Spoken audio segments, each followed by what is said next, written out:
download the slides. Do you see them? Yes? No? Yes? Everybody has the slides?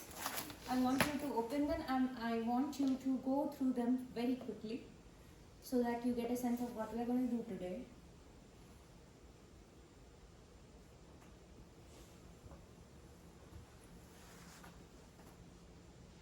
Do you want them before class like this or do you want them like... Yes, it's better. Yeah, like that's easier to better, follow right? along. Yeah. Okay. So you can make notes right there as well.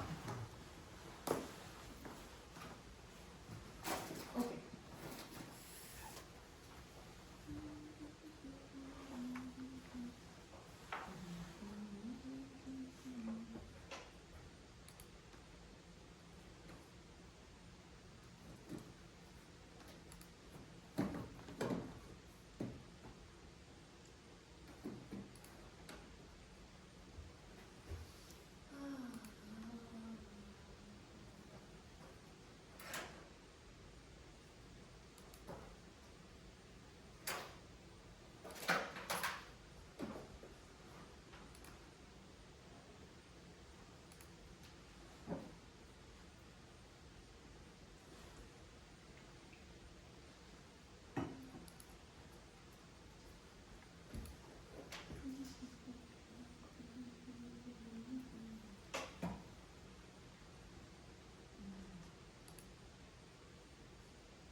Okay.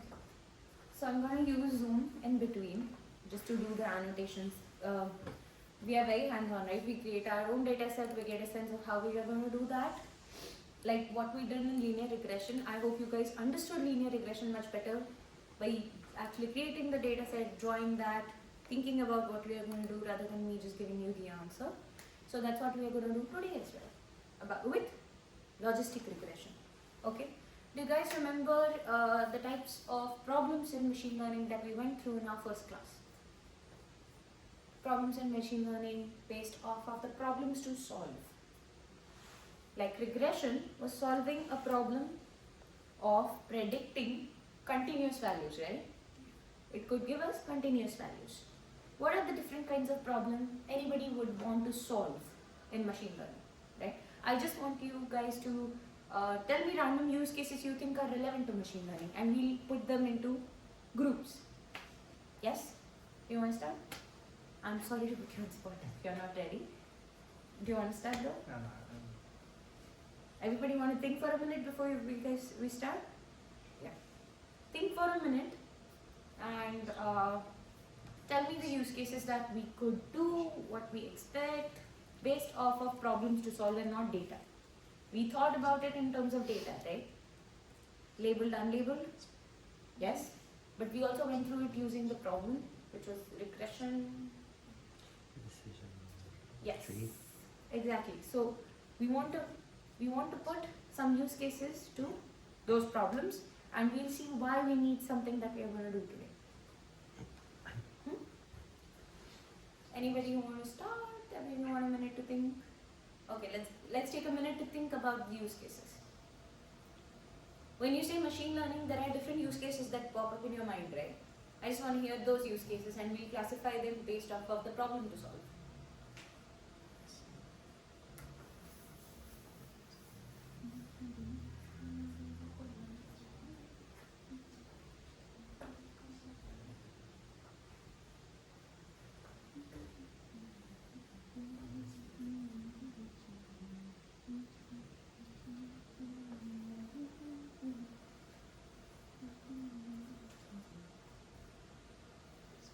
Yes. Anybody want to start?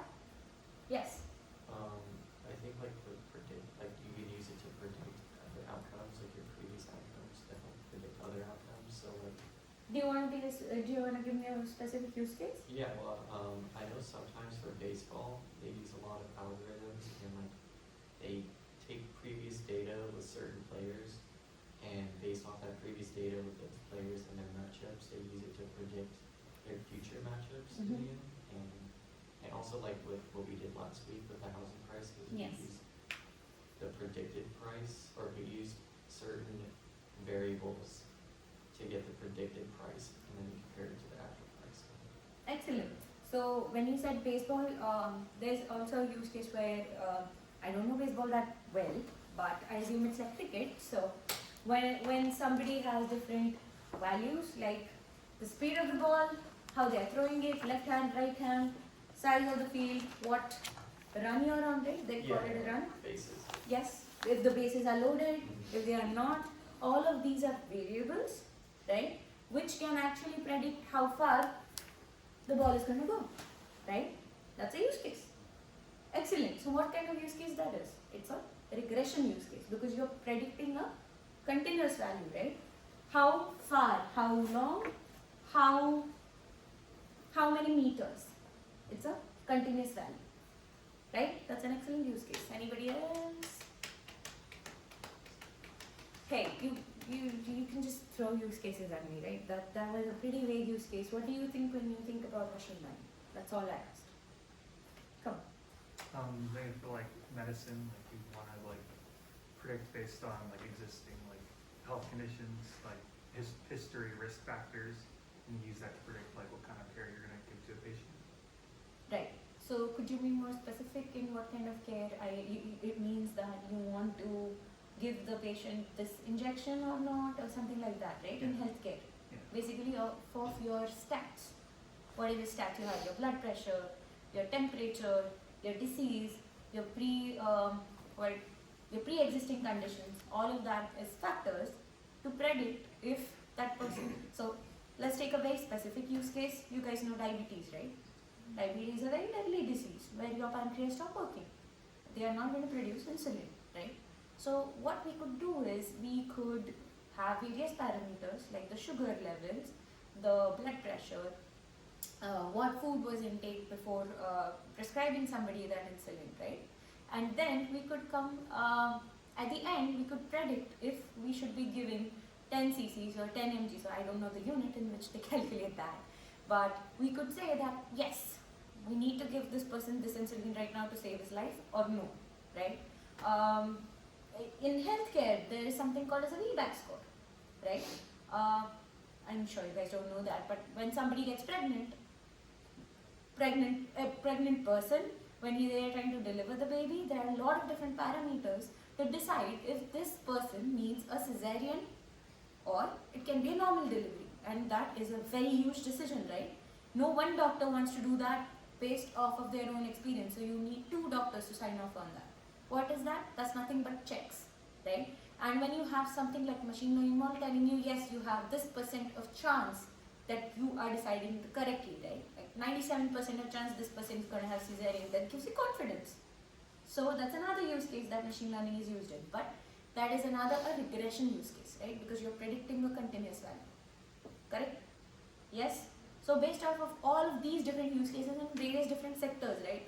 No idea where baseball and healthcare is connected, but we can put all of these use cases into different bins. First one was regression, continuous value. The second one is classification, right? Where you want to classify one thing or not. Get the categorical labels. What do I mean by categorical labels? They can be yes, no, or they can be cat, dog, whatever in detection, right? In baseball, it can be you should send this person out to bat or not, right? Any data set can have this based off of what we ask that data set. It can be a classification problem or it can be a regression problem. We went through that when we did our housing price, right? Whether you should buy it or not becomes a classification problem. What price we'll buy it at becomes a regression problem, right? So you guys need to understand not the kind of question that somebody is asking you to solve. So that's really important. Otherwise, you're just going to give them a regression line and be like, hey, that's what Diksha taught me. Hey, that's what I know. If it's a housing data set, I'm only going to do regression. That doesn't work, right? Okay. So let's do a recap. Let's do a quick recap of what regression was. Anybody who wants to tell me what we see on the screen? Is this what we did last time?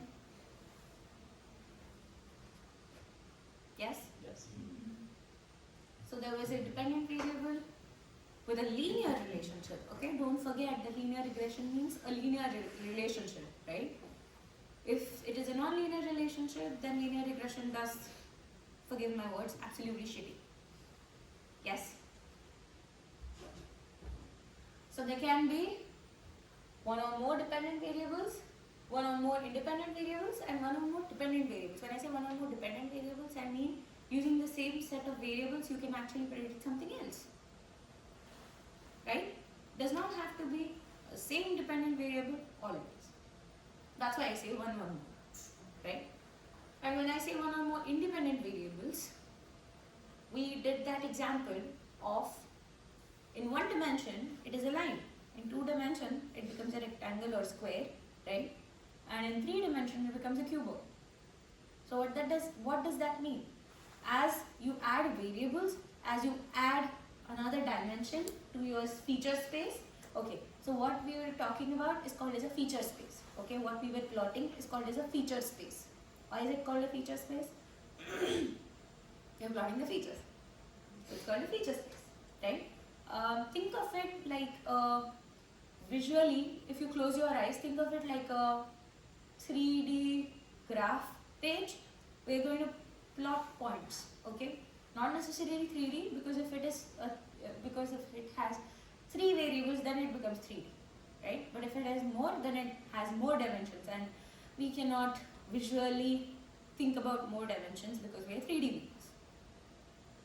We are, right? I'm not a flat paper, right? I have some volume, so we can only think in 3D, but try to visualize more lines when we say more dimensions or more variables, okay? So does that answer the question about which variable I should be using to predict things in homework? One, more, any? Correct? As long as the linear relationship exists between the dependent and independent variables, you can consider it. Correct? Does that answer the question? How will you know if it's a linear relationship or not? What did we do in our in-class assignment? We plotted those points, right? First, we saw if it looked like a linear regression. You could also do a correlation analysis. There's something called as Pearson's correlation constant. That's too much, but I want to tell you what that is. Pearson's correlation constant finds the exact amount of linear relationship between a dependent and an independent variable. Okay? So if it's so think about it logically rather than understand what is Pearson's correlation constant. Some formula that's going to tell you exactly how much one thing is related to the other. What does that mean? I work at Target right now, right, as a data analyst. So think about it like this: if we put more money into marketing, do you think what do you think will happen to the sales? Go, right? What does that tell you? It's working. Excellent. It's working, but what does it tell you about the relationship? So positive correlation. There is a positive. That is a correlation. There is a positive correlation between the two, right? Because if we increase marketing, the sales increase, right? So Pearson's correlation is going to tell you exactly how much they are related. Okay? So what you could do is you could do a correlation analysis before using linear regression. It's totally subjective. I don't expect you to do that in homework, but that's something I want you to know. Okay. So what were the key components of our equation? It was y is equal to mx plus c. Right? Equation of a line. But that x can be for one feature. I did this because I understood that I maybe did not do multivariate linear regression. That's what was causing all of this problem. I only did univariate. So when I say one feature, that means there's only one x. That's what we did, right? When I asked you that question, if 3 bedrooms, what's the price? Univariate, only one variable. When I ask you to consider more than one, it's going to be multivariate. That means it's going to be mx1 plus mx2 plus c1. Correct? Basic geometry. Somebody draw it on board, please tell me, I'll show you how.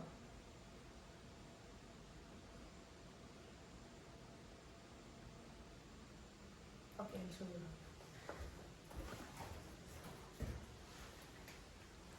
So, You can. okay, yes, I keep forgetting. Thank you.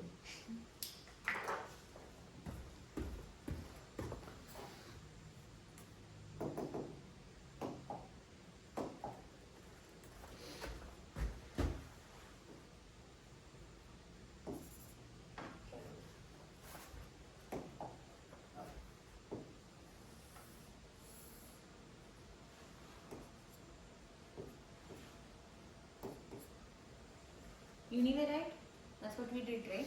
We plotted some points here, blah blah blah blah blah. We found the slope, kind of drew the line, right? But there was only one x. What happens when you have this? You're going to plot points in a 3D space now, right? Right? And now the line becomes a plane. Yes? 10th standard geometry. 10th grade geometry. Why don't I see more confidence? Yes, no. Yes? Everybody gets the point of this? When you increase another dimension, you have the whole thing is going to change too. Yes? So when I say multivariate, it means there can be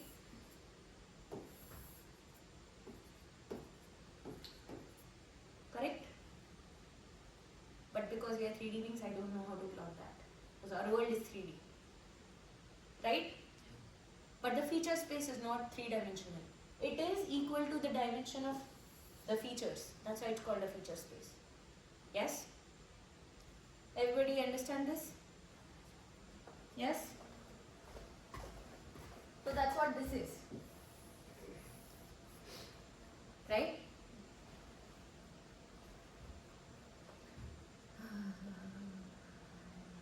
What was that? Oh! Okay, sorry. Good. To estimate the coefficients, slopes and intercept that minimize the difference between predicted values and the actual values of the dependent variable. This is what we did last class. Okay? Does anybody have questions in this? You need to understand this before we move on, because it's going to look the same, but it is not the same. It's called as logistic regression. And the name is absolutely fraud. There's nothing, we are not doing regression. Okay? So you need to understand what is regression, what this is, before we go to logistic regression, otherwise you will be confused. How do we do what? Okay, this is what we did the least squares method, right? What does that mean?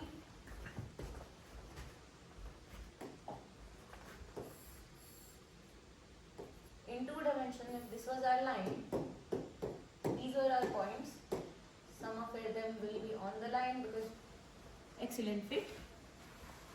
What was this?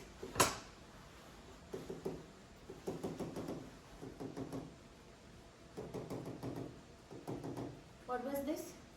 The difference between predicted and actual values. What is it called? Error. Error. Correct? Yeah. This was the error margin. Because if this point was on the line, then it would be a perfect fit, right? So the distance between it being a perfect fit is called as errors, right? What are we going to do? We are going to minimize the sum of square errors between predicted and actual values. What does that mean? We are going to find this, we are going to square it, add it to the next one, add it to the next one after squaring it, add it to the next one after squaring it, right? We do that because it can be positive or negative. So when you square it, the negative becomes positive, right? That's why we are squaring. We are not taking it as it is. What does that mean? The error can be positive or negative, right? Because it can be above the line and below the line too.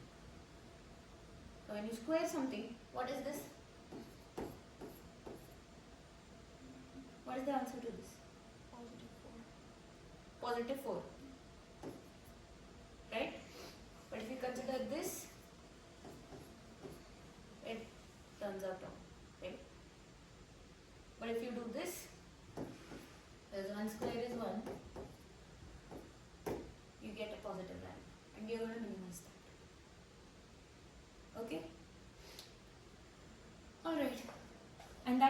optimization is done by scikit-learn for you. But what does scikit-learn do? It does gradient descent, or it can do MLE. We'll go through both of those methods later. Okay. I don't want to focus more on math. I want to focus on you using it. And if I see there's scope for math, I will be more than happy to put it in. Okay. Clear? No questions in this, no questions in the homework. If you have any, speak up now. Now's the time. Counter. Yes. I was having some issues, like I was just kind of running my own code again on some of the homework, Mm-hmm. and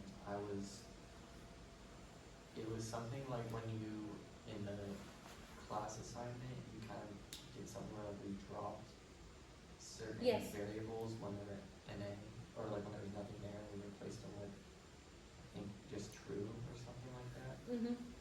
And I kind of just going over my code again. For some Mhm. reason, I just kept getting an error when I tried to split the data set.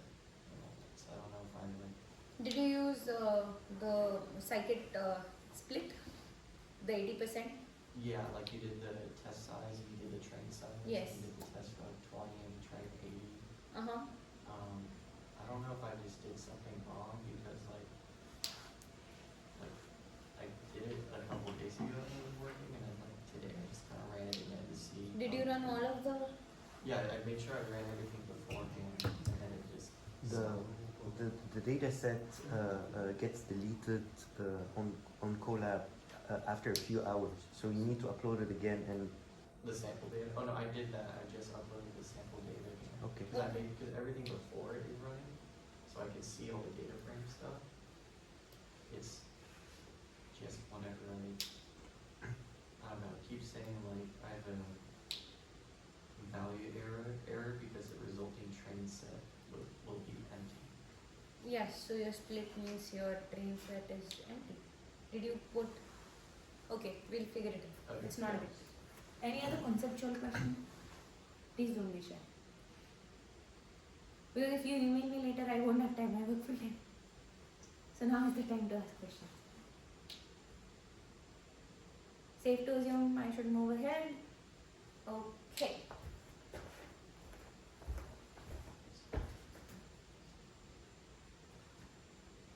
Let's understand why we need classification in business.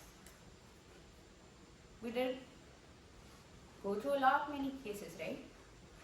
Where we are either where we are going to either use regression, classification, because yes. Did you raise your hand? Oh no, just Okay. Sorry. Yes, we go through these two cases, right? But let's see why. Why we need it in business. I assume you guys are in a business cohort? Yes? All of you, MSBA. all of you guys are in a business cohort, right? Right now, you guys are doing a business program. So, somebody is going to come and ask you, what will a customer churn? What does that mean? You guys are business students. What is a customer churn? Terminating his relationship with the company, leaving. Yes. Churn means in and out, okay? So I also don't know business terms well, but I know churn because I did that in Goldman, right? What was the churn on people using our credit card? So will a customer churn or not? Yes or no? When you give them a card, when you say yes, you can have our credit card, you are going to, and you already have the credit history, right? So you understand if that person has done this many times, has started and finished, or started and closed off a credit card frequently, then we run that data through our models, then we have this, which shows up on the private banker's dashboard, which shows that this person might churn, right? So keep them incentivized. Will a customer click on an ad, right? How will we know that? Think about the data set you would use. What do you think the data set should have? Just variables. Yes. Just like a bunch of different. Like, There's one guy missing, right? There were three of Yeah, you. Michael Cannon. Oh. Awesome. make sure he has the recording too. Yeah. Mhm. Yes, I'm sorry to You're interrupt. all good. No, I was gonna say just like the data set would have to have a lot of categories, but the main ones would just have to be like yes or no. And that has to be that. Or be like a category that says yes or no on the question, and then, I don't know, it's yes or no. So basically, sometimes you will not have straightforward data sets. You will have to derive your data sets from data sets. That's called as transformation, right? We covered that in our first class. What is transformation, what is standardization. So you might have to use that a lot of times when we do categorical labels. Okay? Loan application default, yes or no. Transaction is fraudulent, yes or no. I think everybody has this, right? If you guys have a credit card, you always get some messages. Your card gets declined, or we think it's fraud, somebody's using your card, right? Why does that happen? Because that it gets detected as an outlier in your behavior. Will this lead convert into a sale? So there are a lot of different use cases and different walks of our business cases. Okay? Yes. So when we want to predict binary events, can we use regression?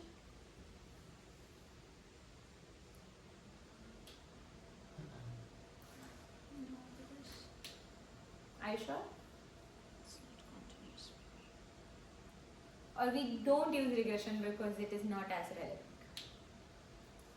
Can we not absolutely use regression? Or we don't use it because there's something better?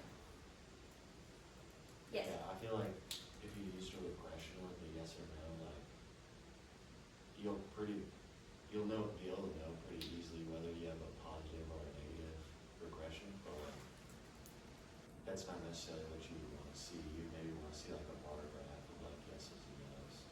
Regression is what. Okay. What if I tell you, hey, this was your regression line, this was your y, right?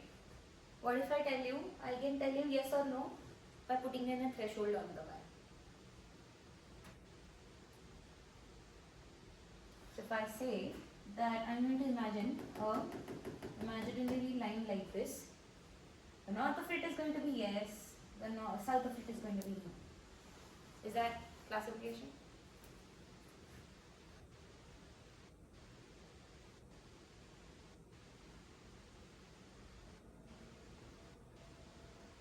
So you can do classification using regression too, right? But it's not as relevant. I'll show you why. Because we are assuming that our data is going to look like this. If it looks like this, yes, we can have thresholds. Yes. But we'll see why. No. Okay. So what are our key limitations on AR? Okay.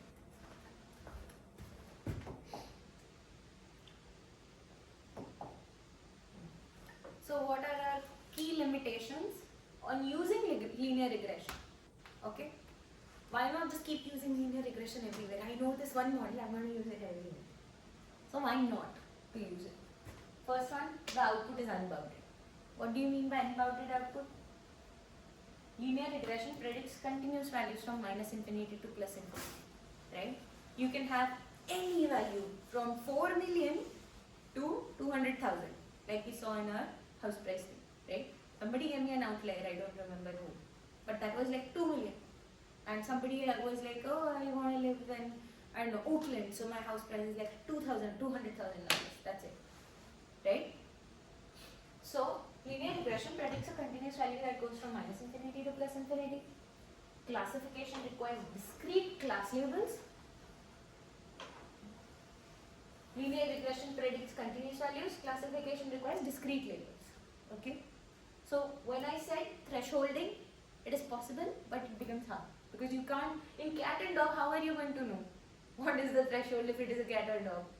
Right? If you plot it, if you plot all the data, like it looks like a cat, it has various things, like it has ears, it has fur, correct? Most of it is going to be really hard to put an exact threshold. Whereas there are a lot of dogs that look like cats, like a Pomeranian, right? A small thing can be easily its features can easily be mistaken for a cat. No offense to Pomeranians, but yes, it is very small and it looks like a cat sometimes. Because it has a long snout, it has those ears, it has like furry tail and fur. So this is problematic, okay? Thresholding linear output does not guarantee optical decision boundaries. That's what we went over right now, right? It is not optimal. Okay, what is non-probabilistic? Linear regression provides a direct prediction, not a probability of belonging to a class. Okay, so when I say, if we, this means that it is going to be directly yes or no, right? But we want the probability of something belonging to a class, right? It is probably a cat, or if it is probably a dog, because we can't say for sure without even looking at that thing, right? Based off of features, yes you can, because your brain is computing that threshold. When you look at a Pomeranian, you know it's a dog, based off of features, but a computer can't see, or a math model can't see what we see. So how will it know? It needs the probability, or we need the probability of this belonging to this class or this belonging to this class, which the regression model can't do. Okay, classification often benefits from probabilistic interpretations, like it is a 80% chance that it's a dog, where if it's a Pomeranian, and there's still a 20% chance that it may turn out to be some white cat. I don't know what white cats are. Maybe a Maine Coon, right? They're pretty big. They can get mistaken for a dog. The lack of confidence in regression models, because we are not confident.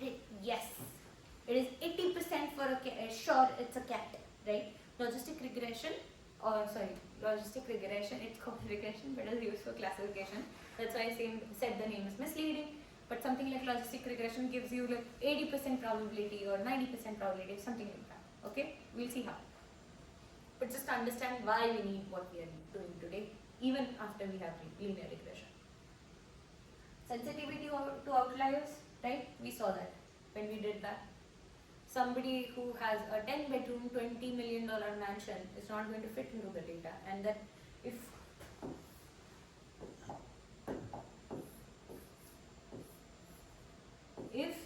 our data looks like this, then it's trouble. Why is it trouble? Because there's a very good chance the line should be something like this, but because of that one point, it's now going to be this. Yes? So it's very extremely sensitive to outliers.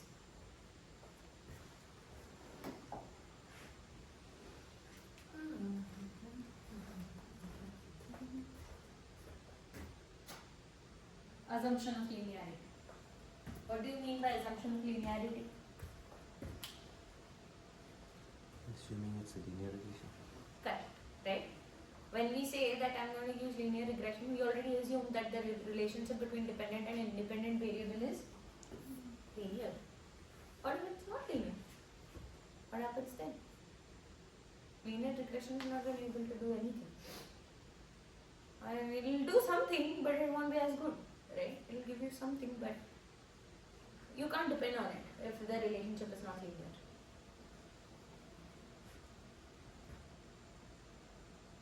Everybody knows polynomials, right? Yes? Polynomial? Polynomials in math. Yeah. Yes? Okay. So, what if the feature space is polynomial and not linear? Then we can't use linear regression. Right? Excellent. And then difficulty with multi-class problems. Okay, I get it. If the relationship is linear, okay? If the relationship between dependent and independent is linear, and I get a very nice data set, I'm able to put in a threshold, okay? But I will only be able to do it if there are two classes, because something beyond this threshold and something below this threshold, correct? Yes? Yes, yes. So I'll be only able to do two classes, but what if I have 10 classes? I have actor, doctor, singer, I have dancer, I have a mathematician. If I have so many different like classification categories for a person, what will I do? Then it becomes a one against all kind of categorization. Like if it is a mathematician or if it is a if he or she is a mathematician, or if he or she is not a mathematician, right? Then I'll have so many thresholds on the same regression line for that so many variables. It becomes a headache.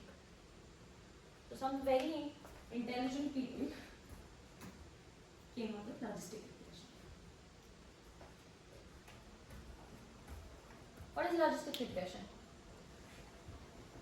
Do you want to take a 5-minute break before we start into logistic regression? Yes? Okay. Go grab a coffee. Yes.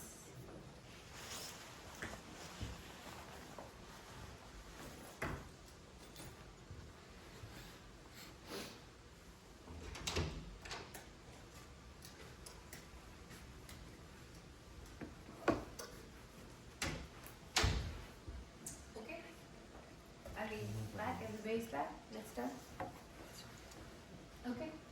So, what is logistic regression, right? We discussed kind of a basis of logistic regression, what we want it to be.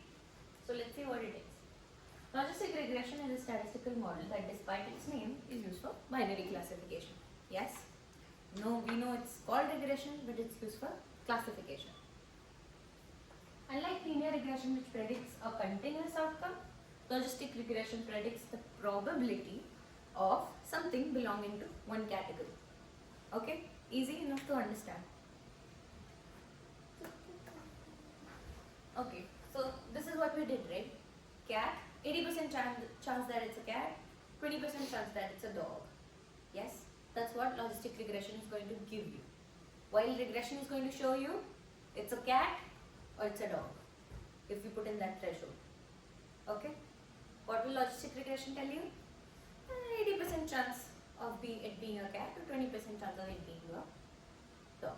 That helps us in various things like, will it be a home run or not? 80% chance that it's a home run. Okay. There's a 95% chance that if that person is not given insulin, he'll die. Morbid, but that's what logistic regression is going to show you. Okay, clear? Difference clear?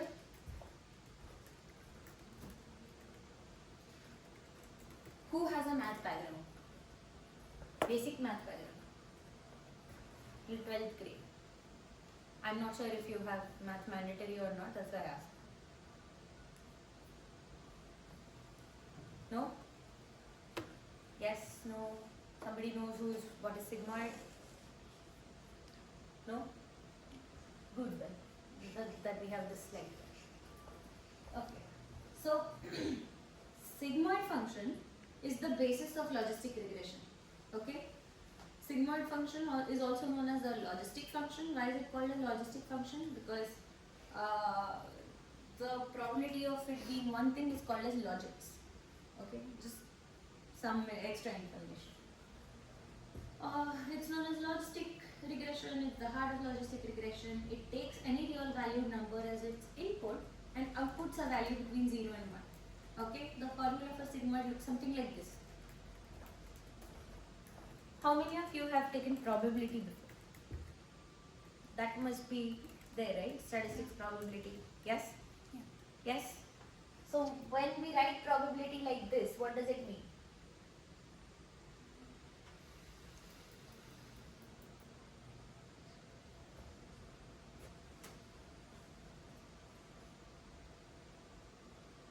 Google it. Come on.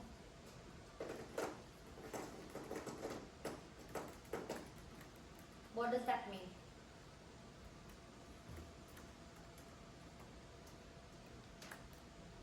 How is it read? If you read it right, then you'll know what it is. No, not this, okay? Only this. I don't expect you to type this. I'll tell you what this is.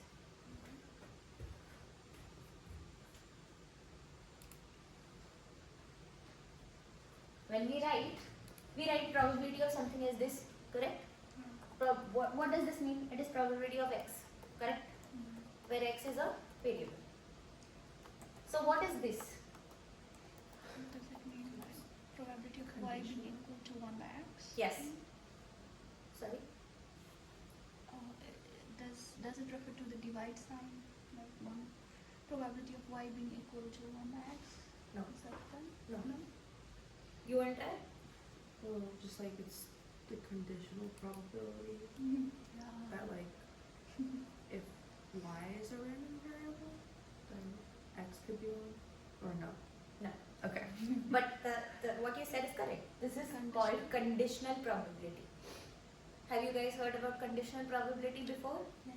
Yes? Forgot. Suddenly you have light bulbs in your head now? Okay. What do you mean by conditional probability? Probability of y being 1 given x. What do you mean by given x? We know x, right? And this is a very fancy way to write just this. Probability of x. Or in this case it will be y. Okay, I know I made it confusing by writing x here, but it's going to be probability of y. Probability of y given x.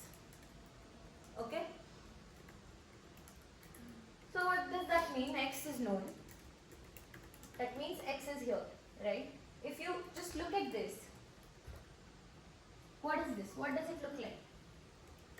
In linear regression, what does it look like? Only this part in the bracket. This is multivariate regression. Multivariate, right? You can see the slope and you can see the variables. Yes? So the linear combination of input functions and their corresponding coefficients. We did it when it was linear regression. We wrote the equation as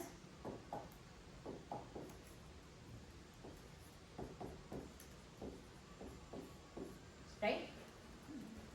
But this part had some intercept and equal to something, right? So now the formula is this, where your feature space is here. Sorry. Okay, think of it like that. If you remember it in that way, you know e is the natural base of log, right? Log to the base e. Yeah. Yes, this e is that.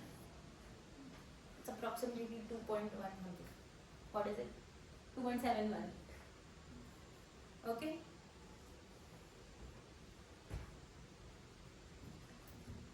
Yeah, it flashed. Did right? Yeah. Okay. So this e goes there, and what do you think this looks like when you plot it?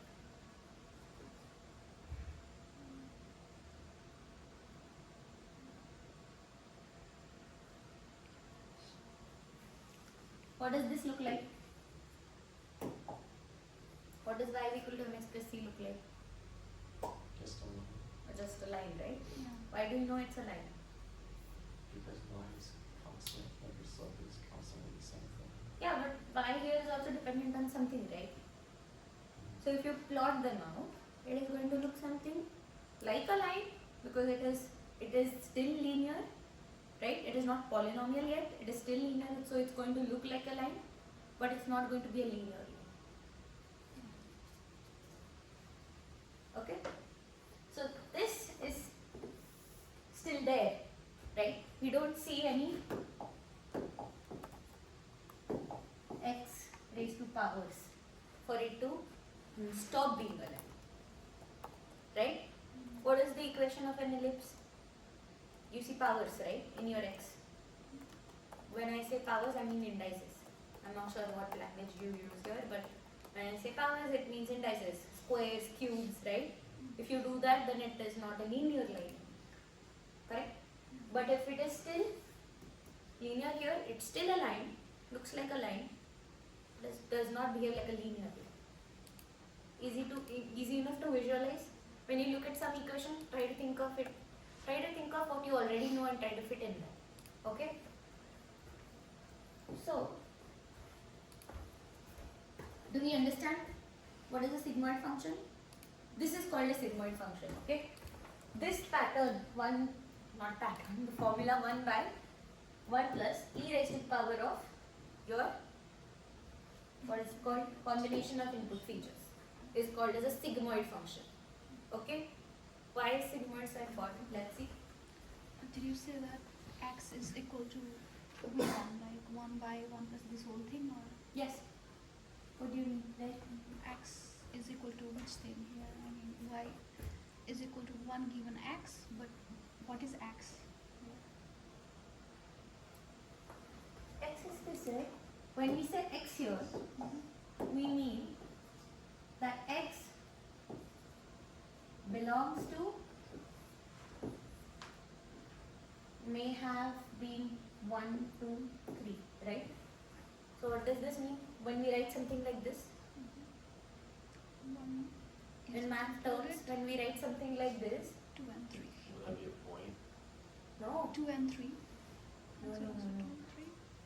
yes, 2 and 3. Yeah. Why? Because when we do a square bracket, it is It's inclusive. included. When we do a curve bracket, it is not inclusive. Yes?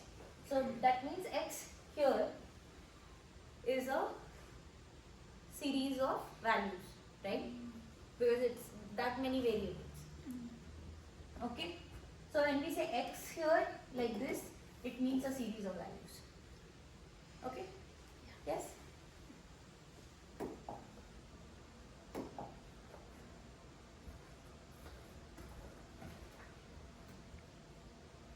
This is what it looks like. Still a line? Still your line. Straight line. Yes? Not linear anymore. Why? We took the linearity out by doing 1 by 1 plus e raised to power of minus. So this is very peculiar, right? It's a very good, nice line that passes through 0.5. It ranges from 0 to 1 because e will make sure that it always becomes into 0 to 1. You, no matter what z is, it will always, this whole value will always rise from 0 to 1. Do you see this graph? Any questions? Easy to understand, just basic math. Yes? Excellent. Just remember how it looks. Okay? Yes? You can, based off of graph theory, you know it can go like this. If you just change signs, it can go to the left, it can go to the right. Okay?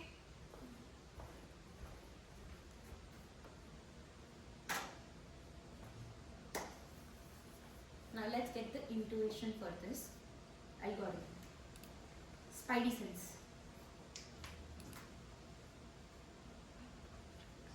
As usual, now that we understand what is a sigmoid line, we are going to try to solve a problem by everything that we know till now. Okay? I want to do this because then it shows you gradually how somebody would have thought of why to use that here. And then you know where to use it. Okay? So, a bank wants to assess creditworthiness of its customers in order to predict whether they will default on a loan or not. It's a binary outcome, default or not. Okay? As soon as we see a binary outcome or a fixed categorical outcome, it's going to be usually a classification problem. Yes? The bank has a data set of customer information and financial records, and they want to predict the probability of a loan default based on various factors. Okay? So what is our data set going to look like? It's going to be the age of customers, annual income, loan amount, credit score, debit to income, DTI, current loan status, number of credit inquiries, default loans, yes or not. What do we do now?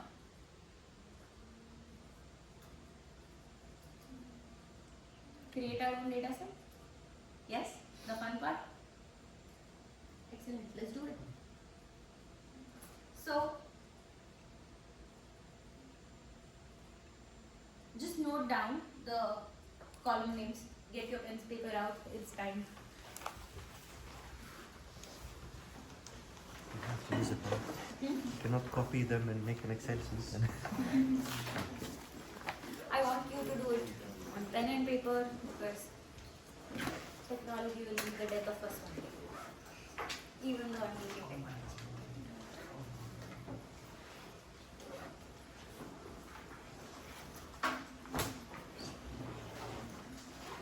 I want you to have this because when I ask you all of these questions in the exam, you can see your work and remember it. You can remember the process. You can remember what questions to ask. You can remember why we chose this. in my last class in design and analysis of algorithms, there were just some students who just use random algorithms in some place else. I was like, what? Why? Oh.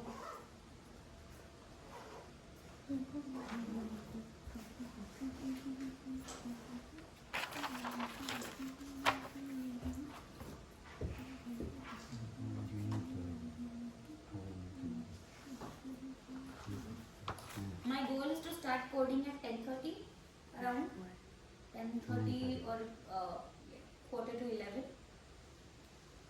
I think you might need 1.5 hours to understand the code. I mean, just to type it up, understand it, some sort of issues. So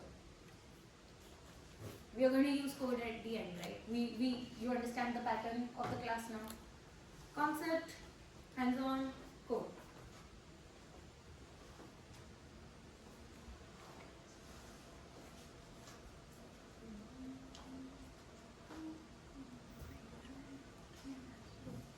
Just writing the algorithm.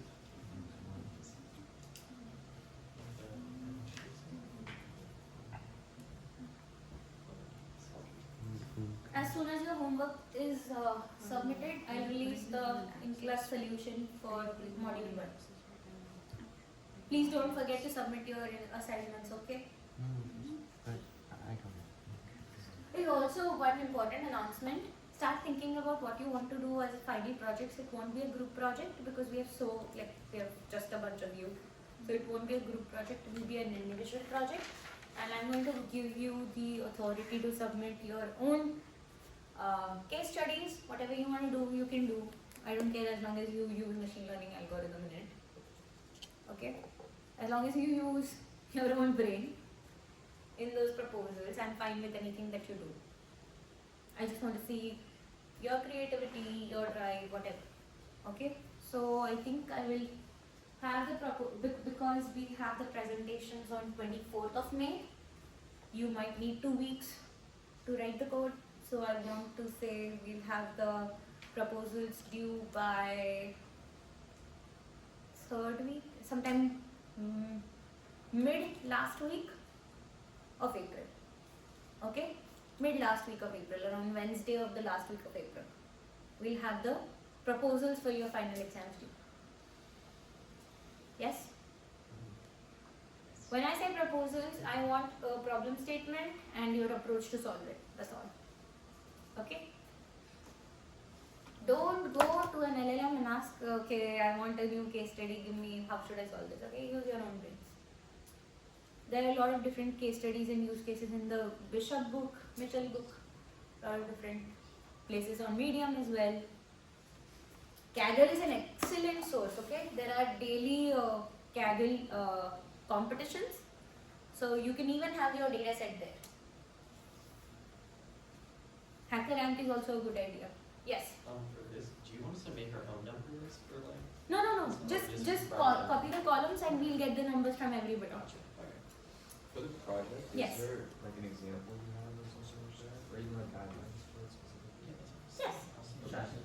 So I assume that this is for your capstone. You have a capstone project at the end, right? At the end, yeah. So this can be a basis for that as well. Can you tell me more about your capstone project? Somebody? When is it due? What do you do? Not From what I yet. understand, we work with like a company.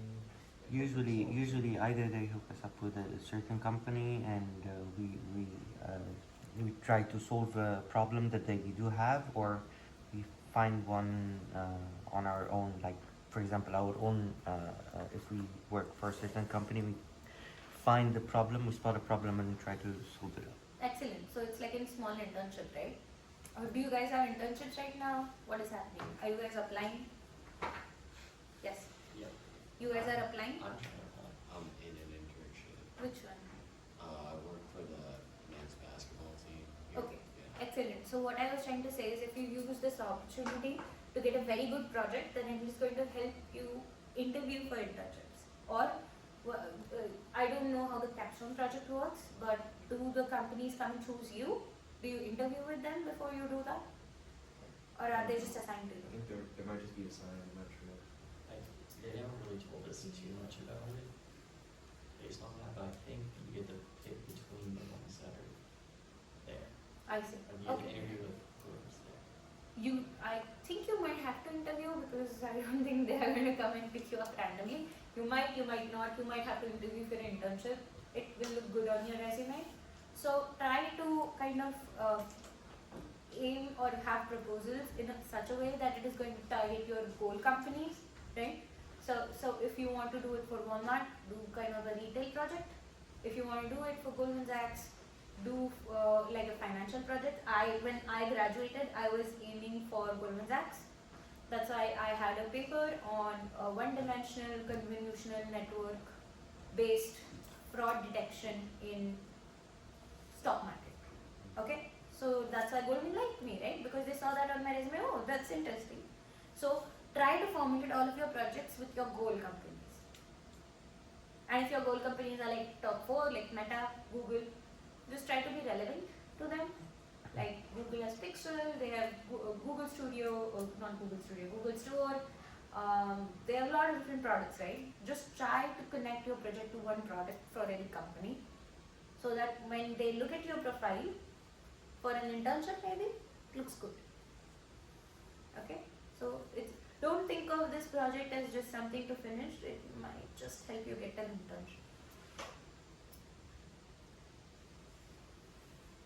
The market's really hard right now, so try to get every advantage you can. Also, I might try to get somebody to give a guest lecture. Are you guys interested in that?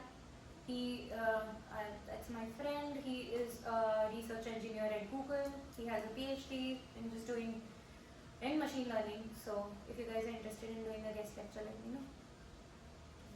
Yes? No? Yeah. Yes?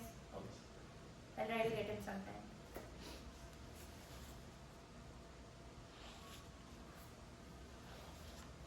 No promises, but I'll try my best.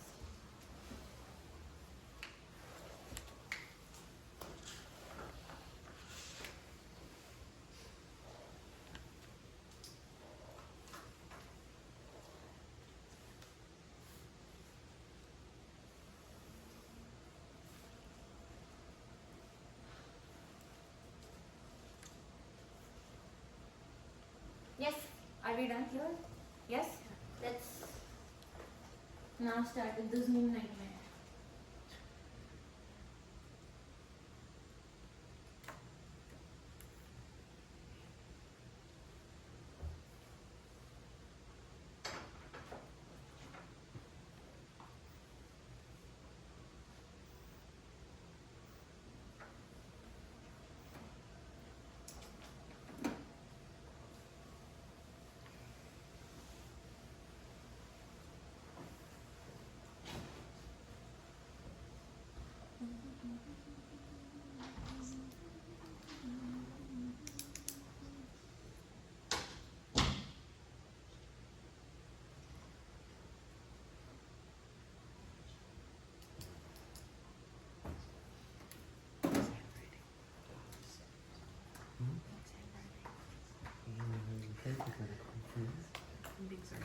Yeah, of course, I know.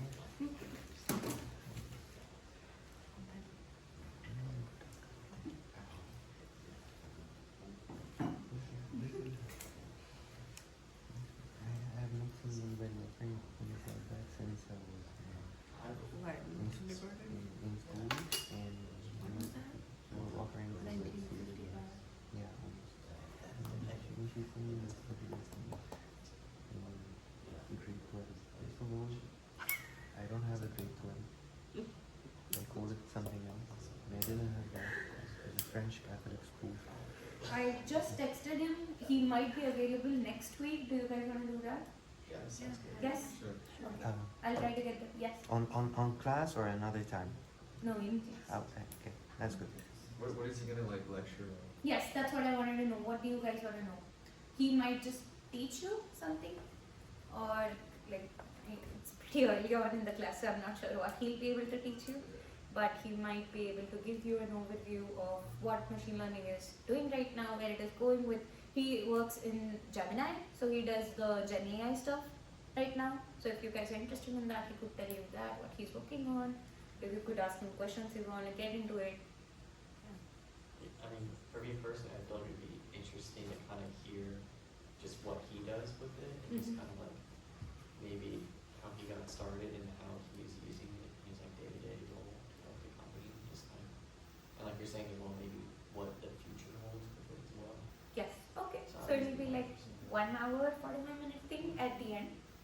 Okay? Cool. I'll try to get the permission started. Thank you. Alright.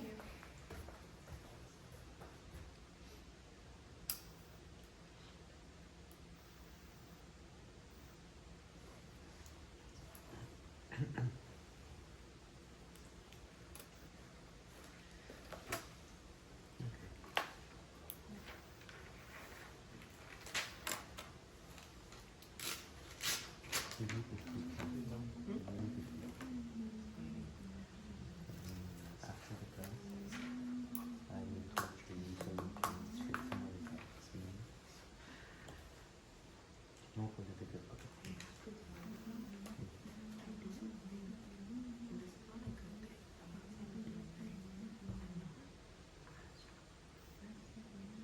Oh, I see. But show me what yours is like, 'cause mine could be completely different. I'll see you. And I will tell you how. Let's compare. But I need to have. I'm not even that. I need to have computer classes. You get 10 minutes. I want to, in 2 minutes to tell you how I can do a different task. Okay? And I pick some. Why this is different? Is that one plus 10?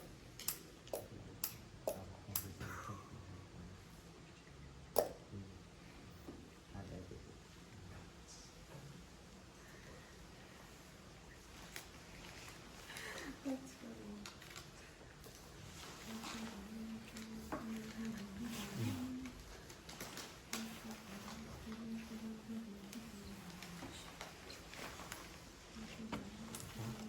So you want to put your jacket on?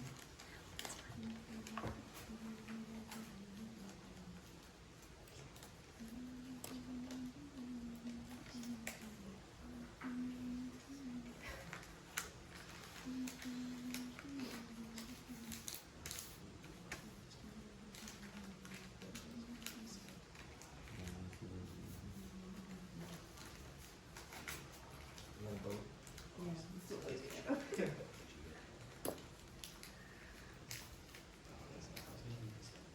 This looks like strategy.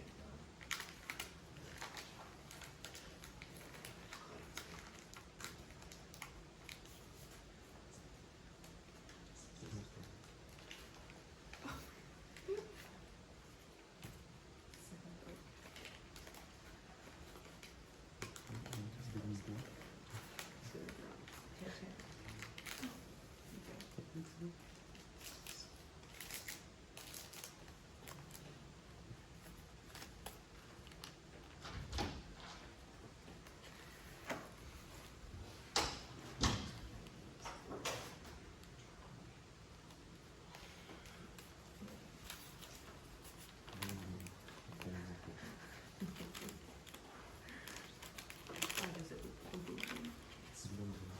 Why did you name it that? Why would you say that? Because it's a Titanic. You said Titanic.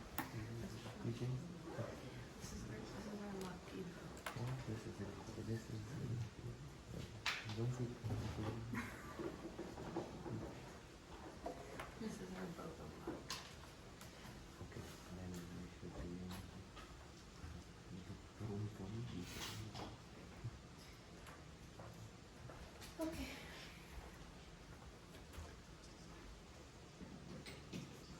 Oh.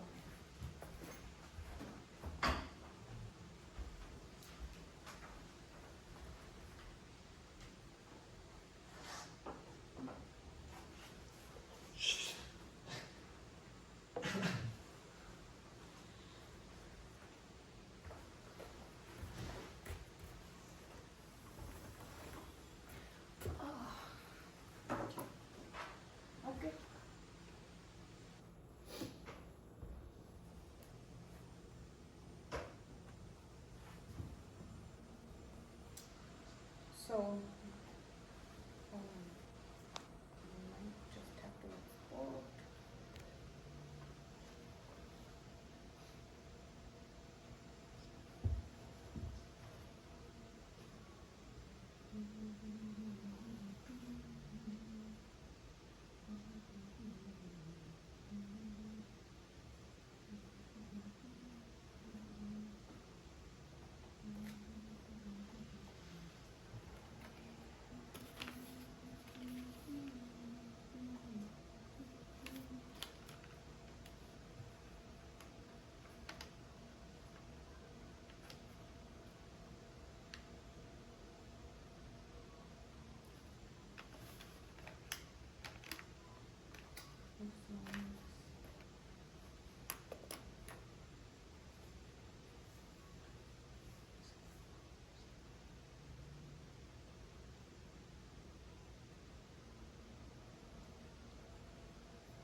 Okay.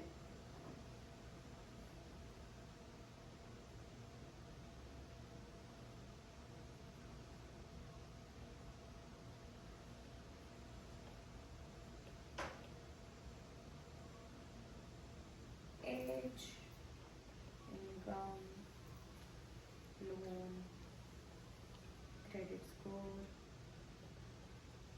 DTI,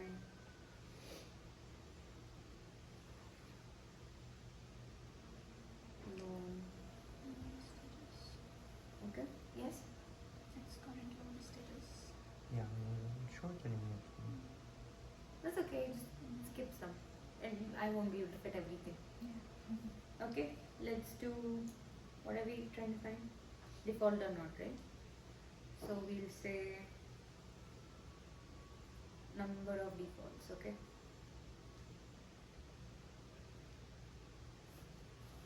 Okay. And then we'll say yes or no, the final column, which you want to predict. Trying to make it more straightforward. Okay, let's go. Hey, I don't think there was number of defaults. Yes, no, I just added that column.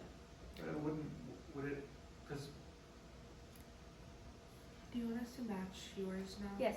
wouldn't it always be yes if there's like more than one default? So you can have a car loan, you can have a bank loan, and you can be defaulting on both of them.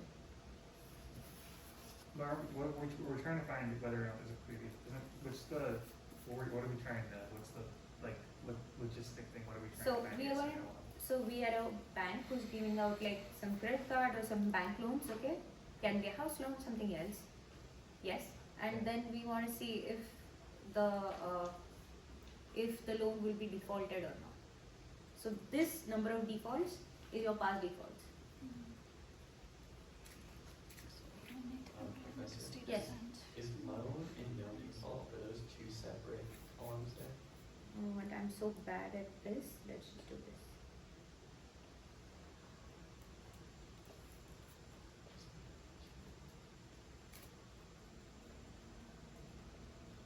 Okay. That's not no default. That's not. So then loan is on there twice. Huh? So then loan is on there twice. Loan is on the list. It's on there twice. Oh yes. So I think that's loan status Real estate and one is status. and one is loan amount. Okay.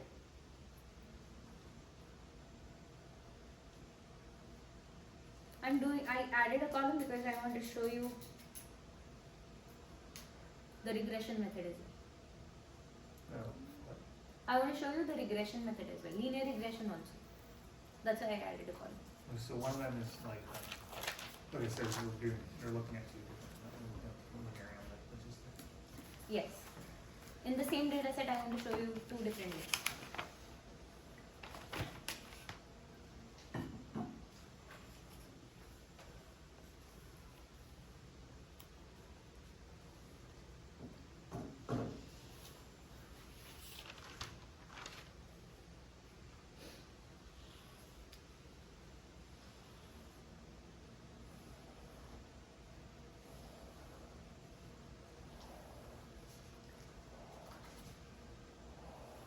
So remember, this is history, okay? This is something that the bank collects. Everybody ready to give me one data point? Yes. Let's go. I do this because it kind of mirrors real world. If it comes from only my brain, that means it only comes from my distribution. But it comes from all of your brains, then that is a very robust distribution. Yes? Okay. Who wants to start?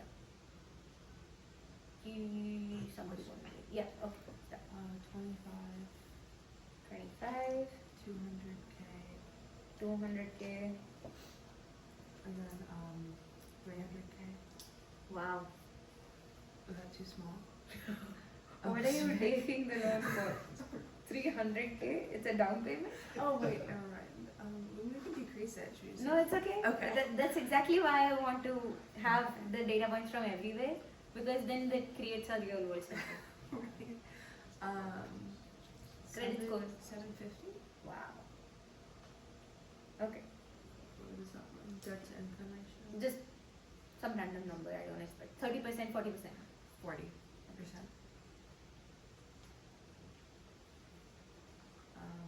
Is that like Do you have a Loan status, like did we issue the loan? Is it not issued? It's a categorical label. in progress? So I'm just gonna say P. Okay. For progress. How many they've had in the past defaults? Or is Yes. that- The past defaults. one. One default. Okay. 230. And did they default on your loan or not? Yes. They defaulted on your loan? Yeah. Okay. What do you mean by IP for the loan status? What is that? In progress. Oh. IT. I'm so bad at this. Okay, next data point. 35, Mm-hmm. 180, How much? 180K. Okay. Can you put your numbers? Huh? Can you put like rounded off numbers? What Okay. Like this? Yeah. Okay. Loan amount 50K. Mm-hmm. Credit score 650. Okay. And 10%.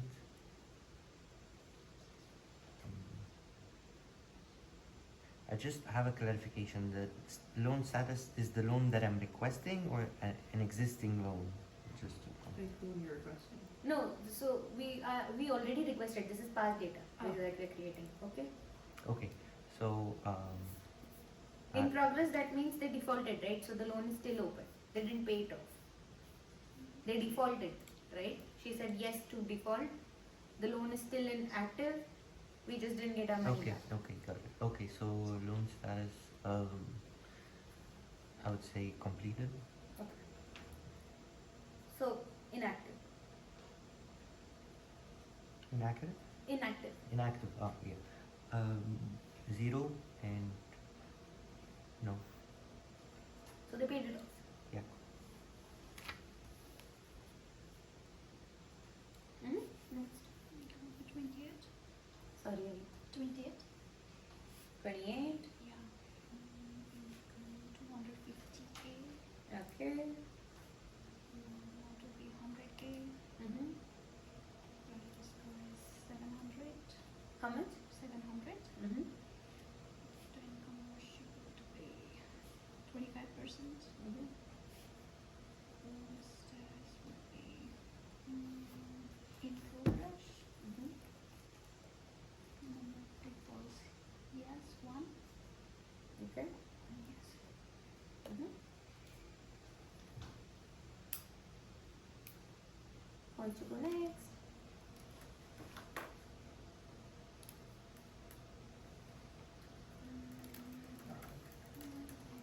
Go, Give me an outline. okay, I'll go, He always gives outline. Okay. and then, I remember his mansion. 12 40, bedrooms. 40K income, 40? Yeah. Okay. and then, 60K loan, Mm-hmm. credit score 400, Mm-hmm. and debt to income 60%. Mm-hmm. Current loan status in progress. And loan default count 5, Mm-hmm. and default yes. Quite stupid of us to give him a loan, right? Okay, next one. 21, Mm-hmm. income, 80,000, Mm-hmm. loan amount, 80,000, Mm-hmm. credit score, 500, Mm-hmm. DTI, 80, Wow. Mm-hmm. loan status in progress, defaults, 3, Mm-hmm. and yes. Somebody pay off your loan. Yeah. Age, let's do 45. Mm-hmm. Income, 100K. Mm-hmm. Loan amount, 250K. Mm-hmm. Credit score, 725. Mm-hmm. Debt to income, 30%. Mm-hmm. Loan status, paid. Inactive? Inactive, sorry, yeah. Inactive. And then number of defaults, but that's still kind of like your previous amounts that you had before. Let's do 7. Okay. But you paid off this loan. Yes. Okay. That inactive means paid off. Inactive as in it is no longer active in our system. We are a bank. Oh. I'm not Diksha, I'm a bank. But that can mean that it's not paid off too, right? No. It doesn't matter. It just shows inactive in our So does the what shows that it's paid off? the yes or no? So if it's inactive, just to confirm my understanding, if it's inactive, it means that it's no longer being collected. So it's either By us. by us. Either we sold it to somebody else Uh-huh. or they paid it off. Uh-huh. Yes? Yeah. Sold it to somebody else means. So what happens is when large banks like Goldman Sachs, so when you take a loan, right? Suppose you have a student loan, you go to some third party lender, you take money from them.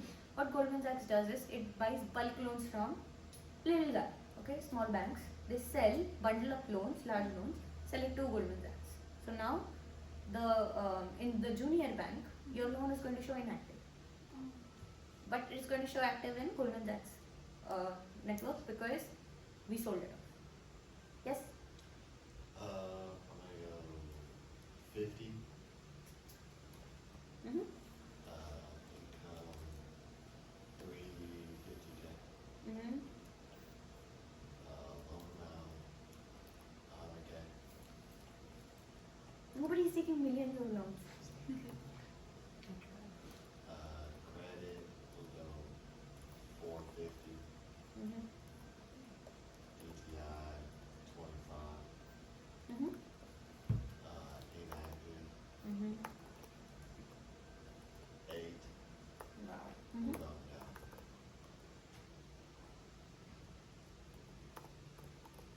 So we sold this loan to somebody else. Yes? Okay, excellent job. Now what are we going to do is based off of this data set, you are going to get half an hour and I want to see 2 plots. Okay? I want to see the yes and no plot. What do I mean by yes and no plot? Yes and no is your dependent variable. Okay? If we defaulted or not is your dependent variable. And I want to see if I want to answer the question if my loan amount is 200K. Let's just do it univariate. It's easier for you guys to plot. Okay, let's do univariate. If my what's the best one to plot? Okay. Yes, I got it. So if my credit score, no, that's not a good one. my loan amount is 200k, my first question is, if my loan amount is 200k, how many of past defaults can I have? Okay, it's unrelated, kind of counterintuitive, but just so. Okay, forget about loan amount. Let's say if my income is 200k, how many of defaults, prior defaults can I have? Okay, that's your first question. My income is 200K. Yes.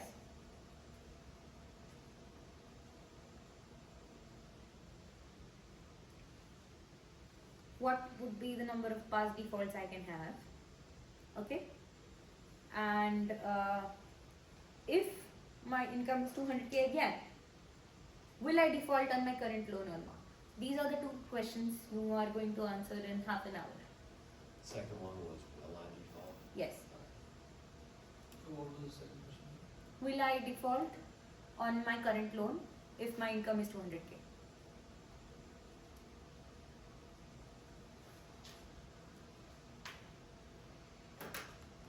Easy? Yes.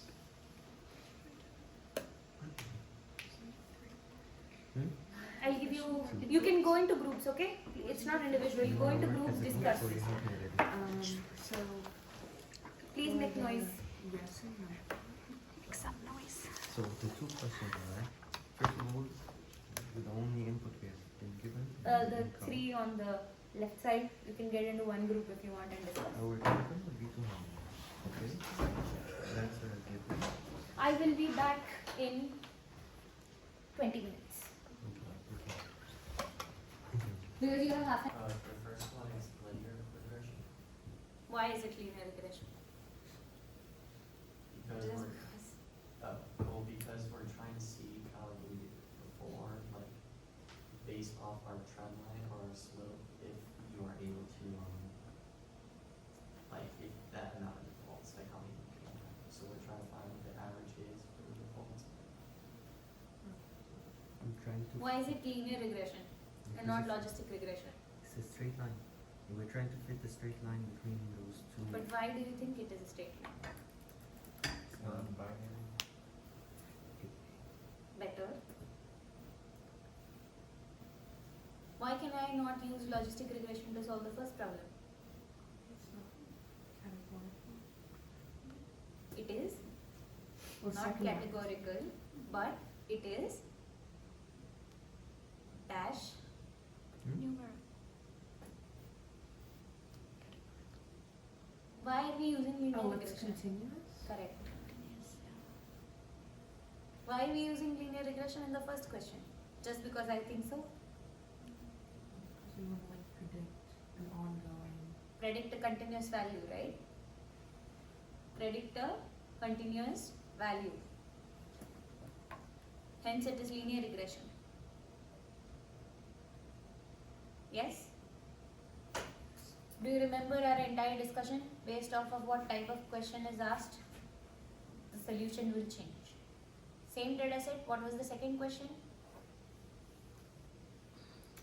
If my income is 200k, will I default on my current loan or not? Or can I have a default or not? Can I default or not? What is it? What type of label is it? Categorical? Categorical label. Is it continuous? No. No, it's categorical. So when it's categorical label and we want to predict with some chance if it will be a default or not, what do we use? Logistic regression. Yes? In linear, logistic. Looks the same, sounds the same, but is not the same. Yes? I do not feel confident that you guys understand. So I want you to tell me again why the first one is linear regression and why is the second one logistic regression. Anybody with a loud, confident voice. Yes. First one is a prediction, and the second one is a normal. Second is also prediction. We are predicting if it will be yes or no. Yes. But with the second one, we don't have like multiple like different values, it's more like one or the other, so it's like a yes or no. Yes. So with that's why we use logistic. Yes, but like we said, like we can, for the same yes or no, right? Two categorical labels, 1 and 0. I can still use a linear regression line. Okay. So Why am I not using this and I'm using this? this is continuous data. This is strict data. Categorical data. Categorical data. So Categorical data. We don't want to predict the actual value. We want to predict with what percentage of certainty will the value be 0 or 1. Listen to the question carefully. In exam, I won't be able to give you clues which one to use. We just use the same data set, right? So you can't even make out from the data set which to use. You have to be very clear in understanding every single concept to use the right algorithm in the right place. Yes? So what did you do for your second question? Did you use sigmoid to fit the line? Something like this? Yes. Yes? This is nothing but logistic regression, where you can do binary classification. Logistic regression only does binary classification, multivariate classification is possible, but again we run into the scenario of one against the rest. Okay, what do I mean by one against the rest? If there is a third category here, right, then instead of doing yes or no, we'll start doing first category is yes or is rest, second category is yes or is rest. Okay, what do I mean by that? If there are 3 buckets, 1, 2 and 3, okay, how will I try to do logistic regression with it? The answer is either 1 or other. The answer is either 2 or other. The answer is either 3 or other, right? I convert the multivariate problem, multi-categorical problem into one or other problem, which is again binary.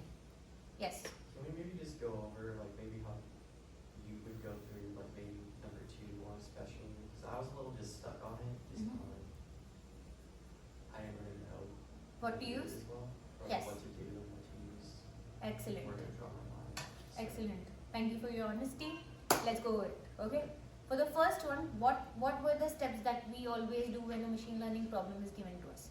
First, look at the data. Do you remember the first lecture? Look at the data, right?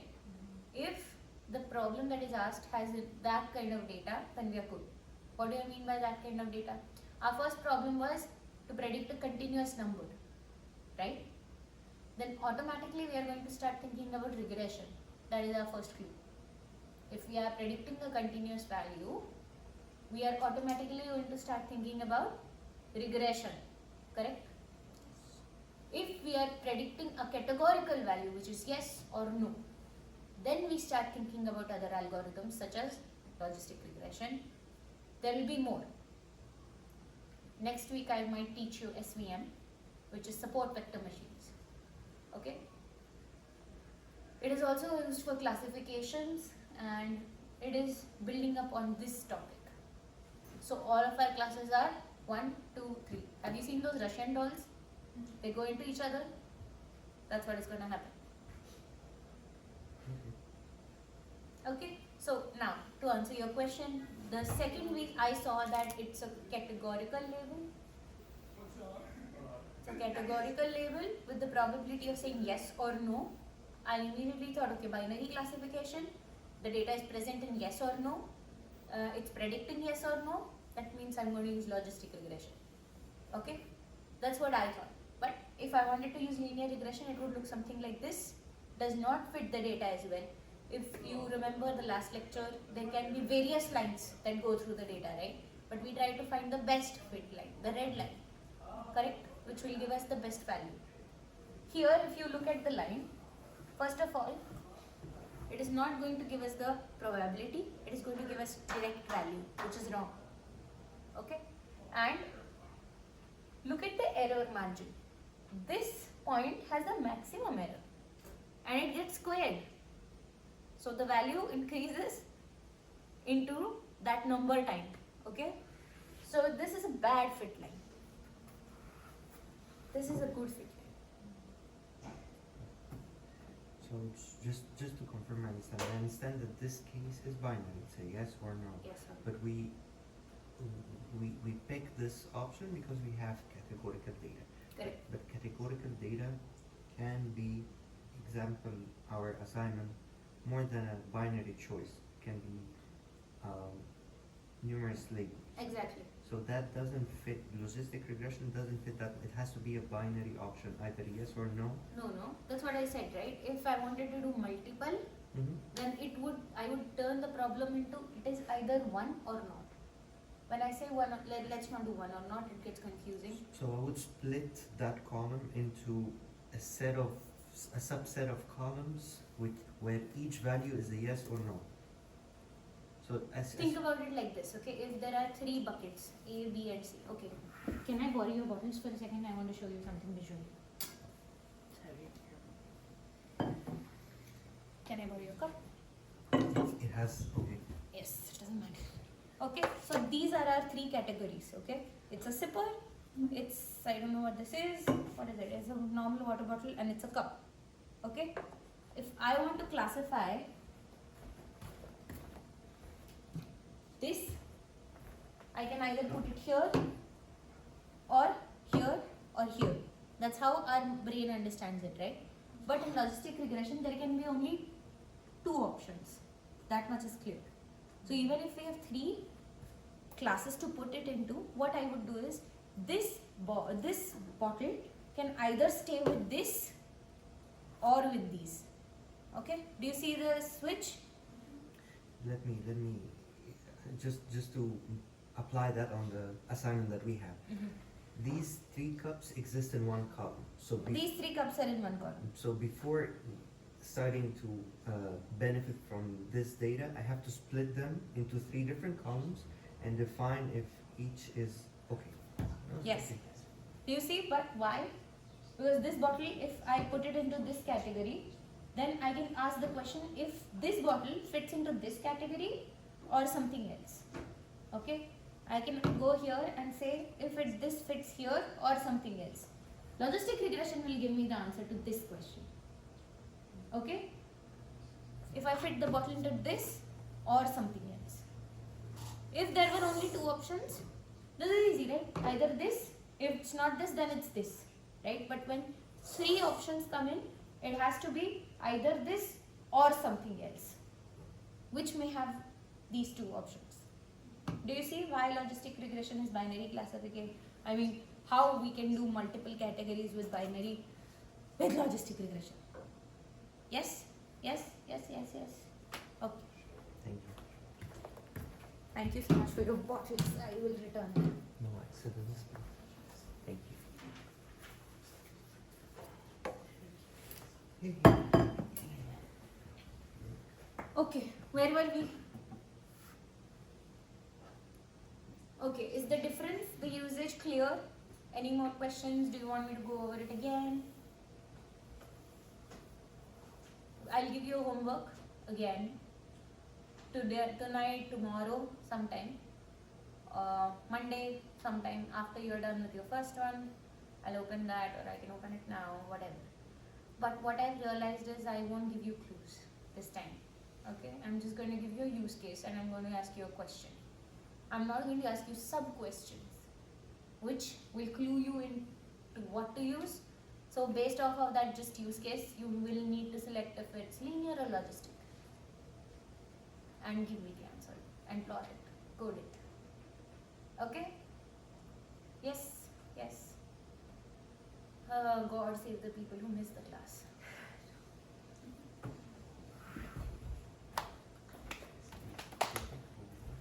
Excellent.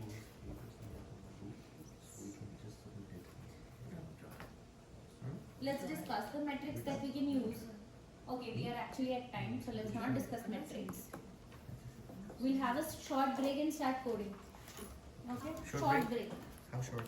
For short 10 minutes. Okay, thank you. But are you guys comfortable with how the class is going? Do you understand what is happening? Are you sad? To the module I just created. Please submit that. That marks your attendance. Did you submit it okay? Yes, Okay. it's open. Please submit it right now. No, our group will submit the same photo if you don't mind. Okay. Okay. What is the You were in groups, right? Yeah.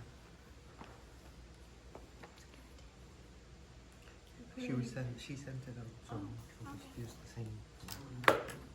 Huh? Hard. Okay.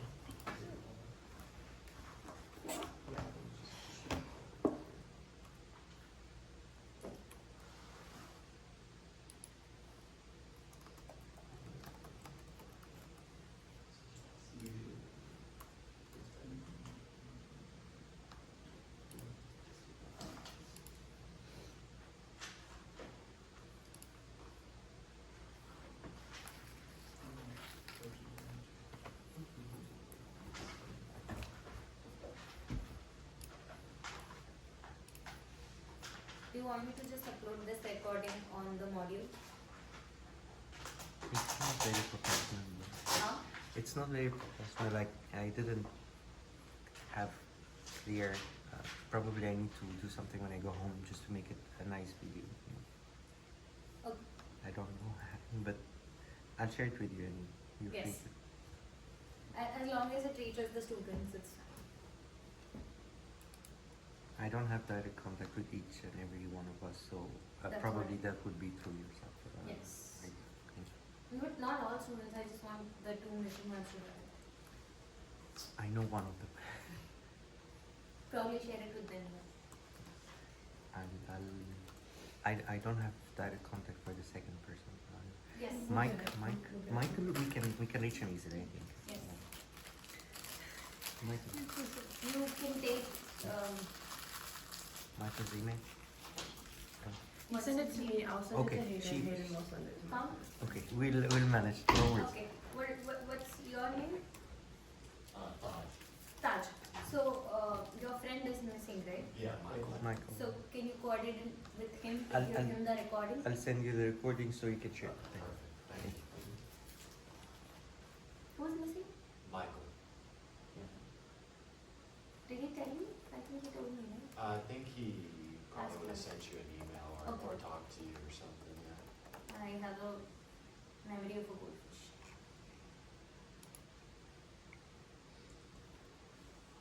Okay, can we start writing code now? Please open up your Polar notebooks. I will open up the code. Let's start doing one by one. It's not that different from what we did for linear regression. It's just a change in how to fit those lines. Okay? And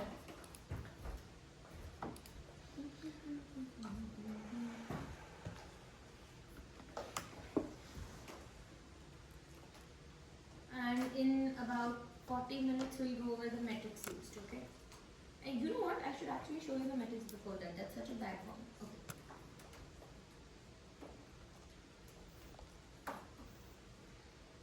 These are the metrics that are used to evaluate logistic regression. Something called as confusion matrix. Some volunteer can make somebody read off of the screen. One metric per group. Can we start? Let's read one of them. Yeah. True positives, correctly predicted positive instances. No, like not I can read the entire text. Wait, what? Can you read loud? Oh, yeah, true Loud. positives, correctly predicted positive instances. True negatives. True negatives, correctly predicted negative instances. False positives, incorrectly predicted positive instances. False negatives, incorrectly predicted negative instances. Can anybody explain what this means? Just means when it is positive and is classified as positive, that means it is a true positive.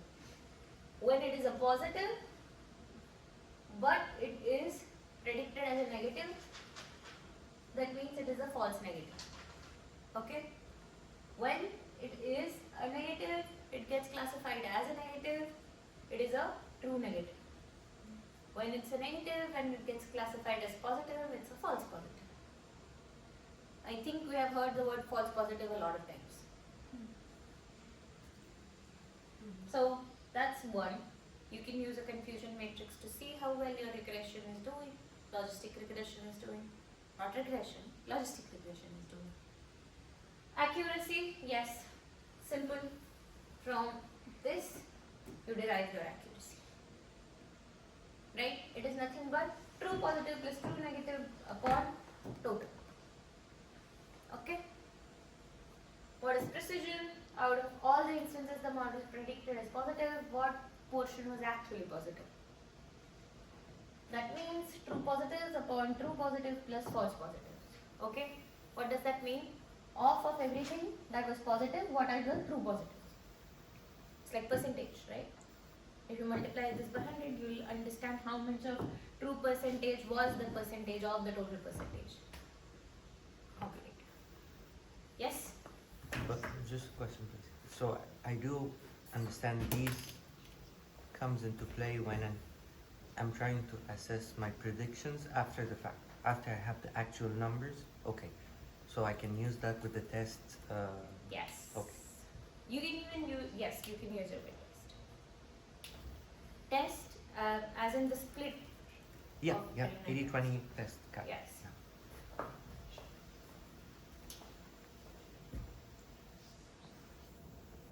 What is recall? Recall is nothing but true positives. What portion did the model correctly identify? Okay? How many of the positive instances did the model correctly identify? That's nothing but true positive upon true positive plus what is EN? FN, sorry, false negatives. Okay? That's recall. What is F1 score? Harmonic mean of precision is recall. It provides a balanced measure of the model's performance, especially when dealing with imbalanced data sets. The formula for F1 score is this. Okay, these are the 5 usual metrics used to evaluate logistic regression, basically any classification problem. Yes? Any classification problem, these 5 metrics are used. What is used in linear regression? Continuously. What is used in linear regression? What are the metrics used? Continuous metrics. What metrics are used? Mean. Mean square error.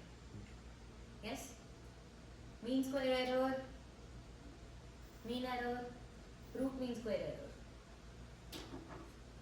Okay, please read the readings, okay?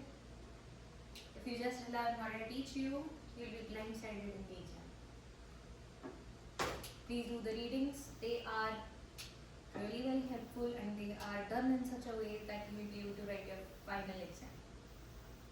Because if it is in class, it's open book. You need those books. You need those. Okay? I mean, you can Google it too. No LLMs. Only Google. No Gemini integration. Okay.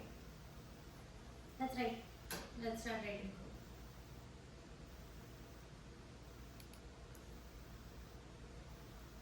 So same problem, we are just going to write the code for it now. Okay? What do you mean by same problem? Whatever we did by hand, we are going to do by code now. Okay? I already have like a 10 data set in there. So please go ahead and copy it. Where did my pen go? Okay. Let's go over it line by line. We all know these imports, correct? We know these imports. This is pandas import, this is the numpy import. Pandas is used for data frames, numpy is used for numerical manipulations. Is there a way you can zoom it in? Zoom in? More? I can try.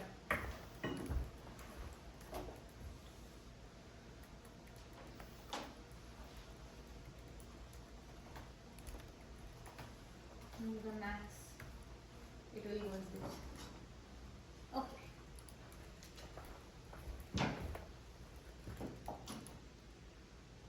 Wow. Yes? Stop saying yes. Yes. Okay. Let's see. We know this import, we know this import, we know this import. What is new? Logistic regression is new, confusion matrix is new. classification report is new, mean square error is not new. Right? We did it for linear regression. Standard scalar is new. This is pre-processing of data, what we learned in our first lecture. Yes? Okay? Okay. Just copy this data set.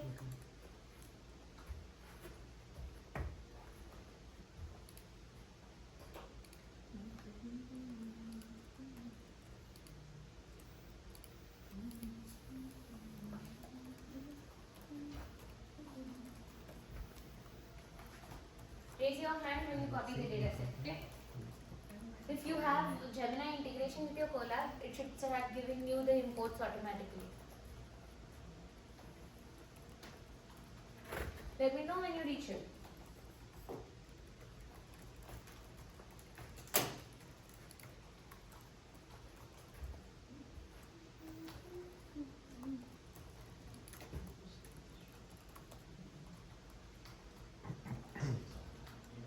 Done. Done.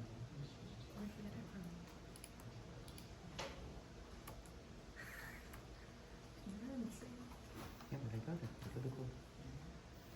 Let me share it with you.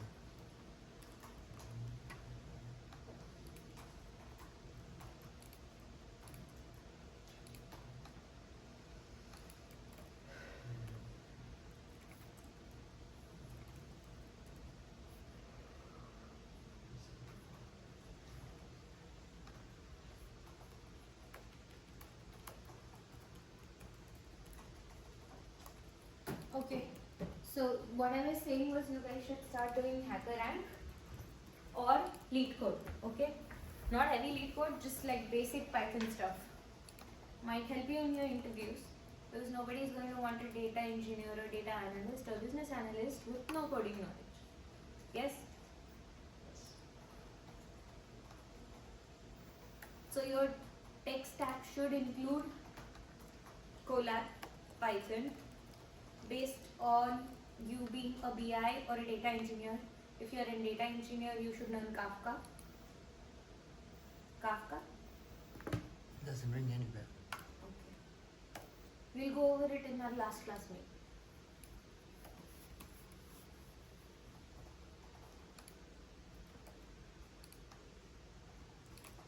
This is business analytics program, right? Yes. Not business program, business analytics. Business analytics.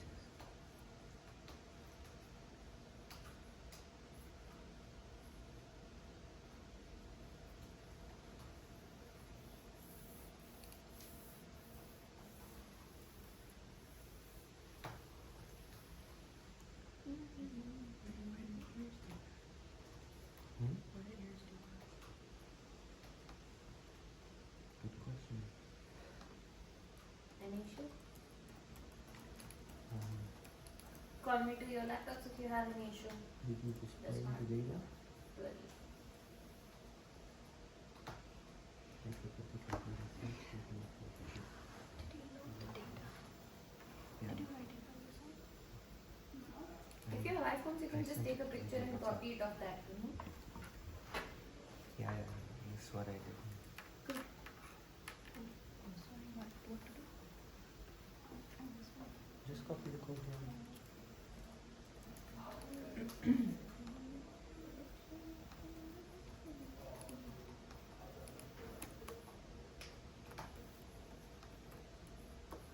You just need to print it. Sorry. It is there. No. I just didn't print it out. Hmm? Are we done?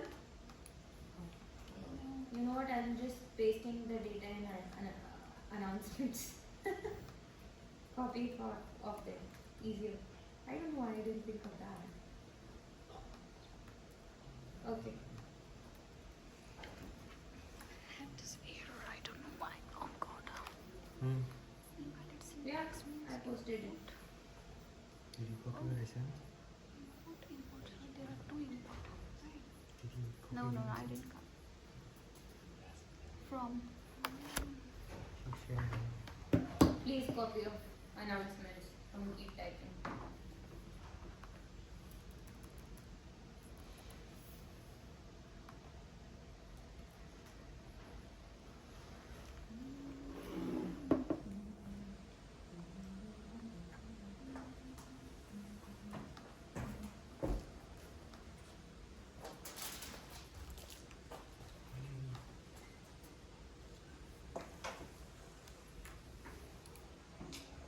we done? One second. What do? We create a data frame. We create a data frame from the data we just had, right? Once that data frame is created, you can start doing this. What do you mean by this? You can start referencing columns of that data set.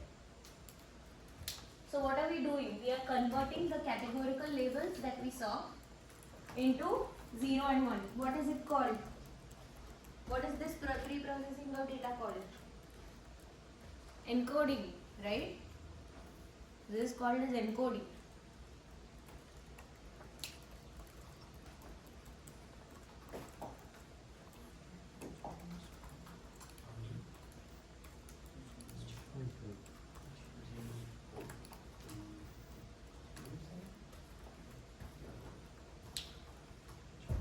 Are we doing okay? Are we doing okay? Good. Are we doing okay? I'm getting the text. Okay. Are we doing okay? Yes. Are we good?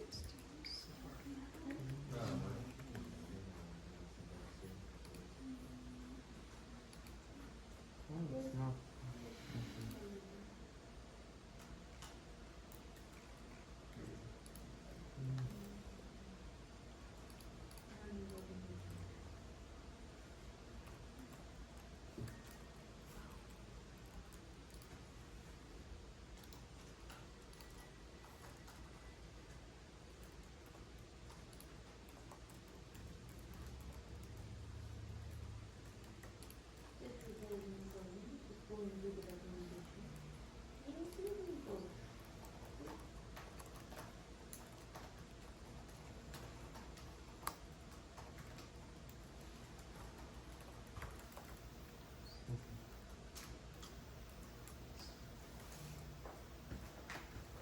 Yes.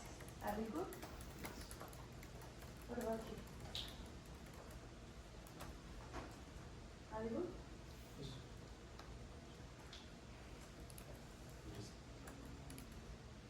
Okay.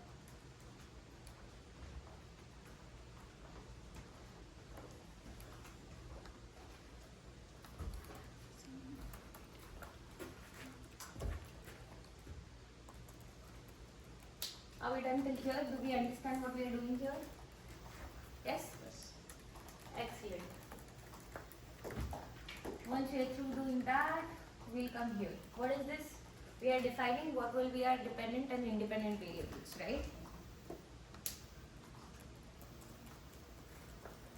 So we want to see if it was defaulted based off of all of that criteria. So what will the model do? It is going to create that n feature space, plot all the points there. I can't visualize that because unfortunately I'm not a 8-dimensional being. But do you get it? Once we do that, then we are going to see the distribution. We'll come till here and then stop. Excuse me. Yes. There's no attribute.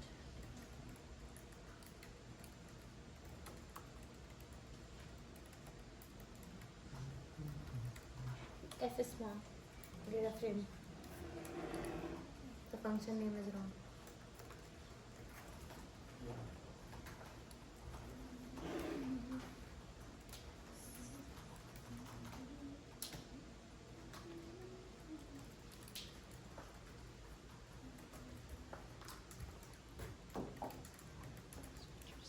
Do we understand what we are doing till here?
explain that once again for the two things? This one. Yeah, that. So, usually what we were doing was, we were going to find one variable where it was dependent on the other, Mhm. but now we are going to consider all of them. That's multivariate now. Okay?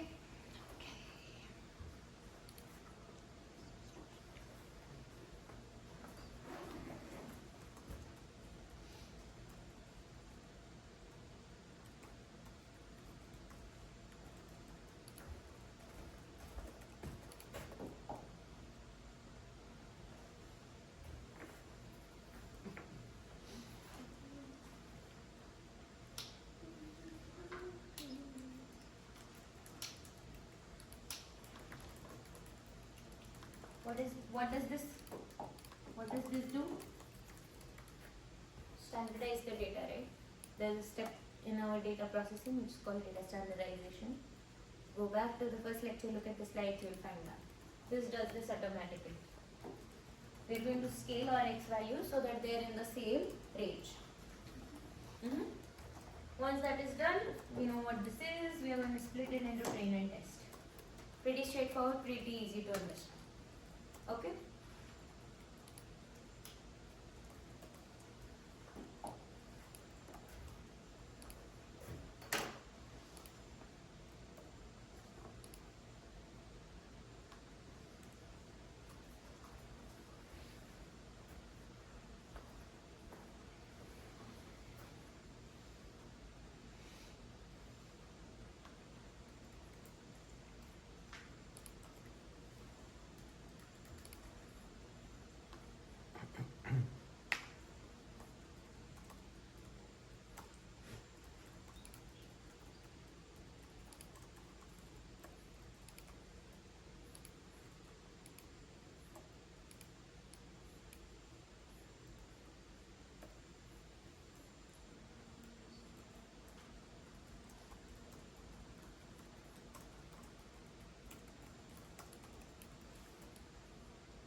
Are we done? Yes? What happens after you split the data, logically? What's the question again? What happens after what? We split the data here, right? Yeah, 30%. What happens after that? Hmm. What should happen after that? We should Train. train the model. Train the model. But Okay. to train the model, we We first should need to create. create an instance of the model. So, Create an instance. create an instance.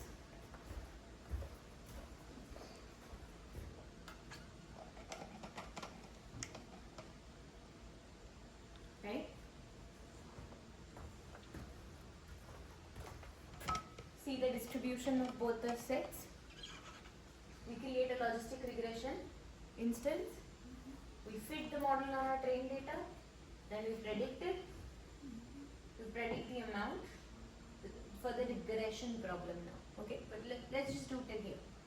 Then we'll do it for the regression problem. I mean, we already did it last time, but just to show you the difference.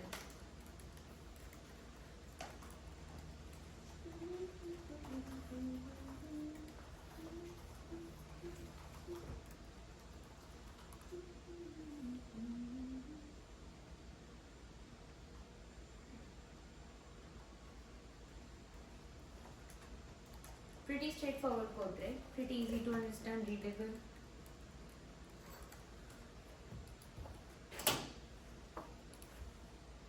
We have a similar question for homework. Okay?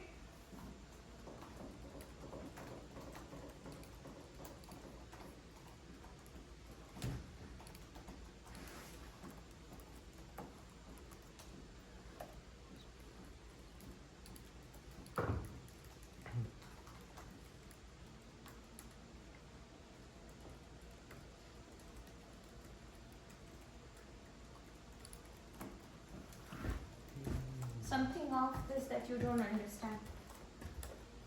You should pretty much understand linear regression code right now. Because we did it. Different data set, but we did it, right?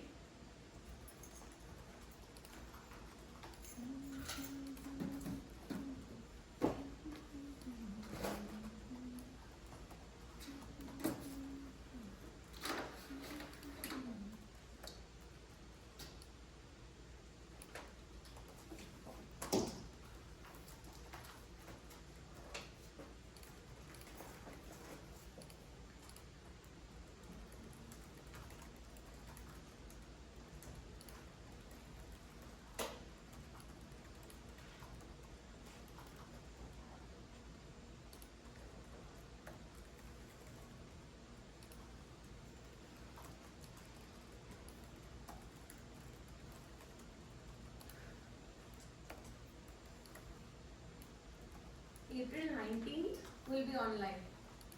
That's the Easter weekend. And May 24th. These are 2 online classes.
Are we there yet?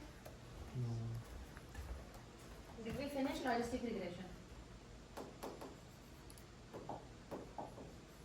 Yes?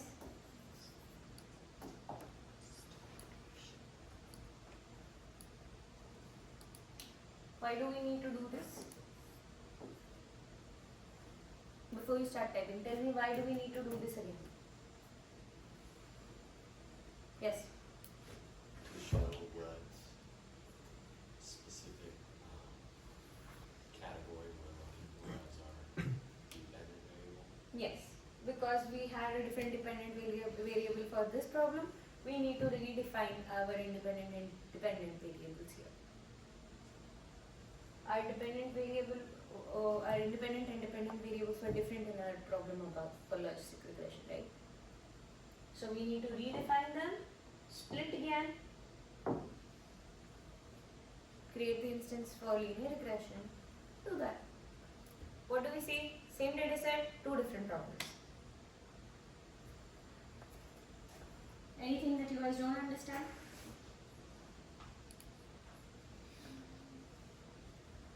Maybe I haven't understood this. Hmm? So we had defaulted in for the logistic regression, Yes. and is which question are we? So we had two questions. Yeah, the first one was the first one is logistic regression here, which is the categorical variable, yes or no? Yeah. Yes, that's defaulted, right? Default on your loan or not. And the second one is continuous variable. First one, yeah. So here they are trying to do it off. Here they are trying to guess the loan amount. We were trying to guess number of defaults. Okay. Everybody gets this? Any questions? Yes? Yeah.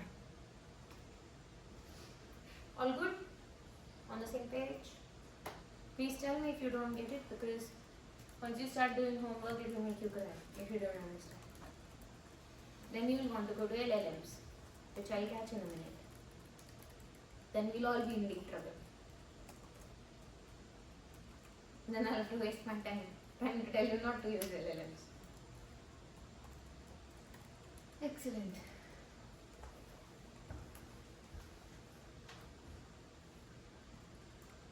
Try to do all of these different sections and different code blocks, because then you see the answer after everything. I do this because then it helps me not scroll between a lot of content. Okay? Ideally, every single section should be in one code block in Colab, so that you can debug easily. Are we done? Are you done? Did you evaluate?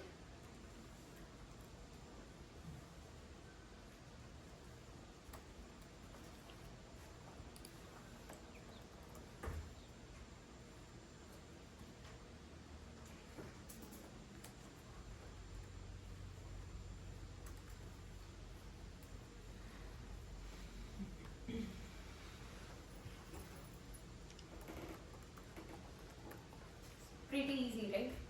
Get the concept, do it by hand, write the code. Get the concept, do it by hand, write the code.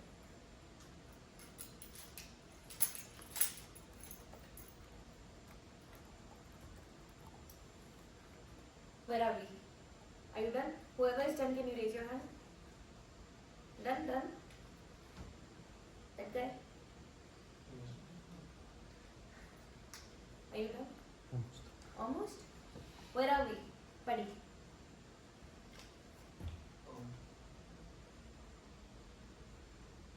Trying to find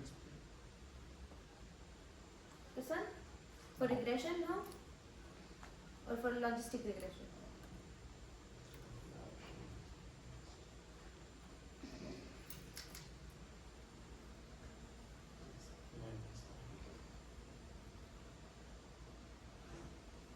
Let's see what it looks like.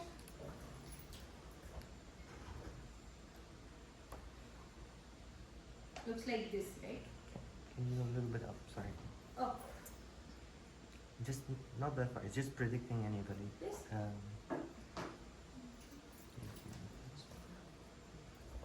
Excellent. I'm so proud of you guys.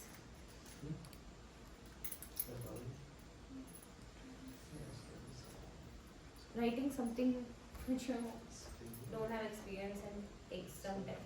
You guys are doing pretty enough really fast.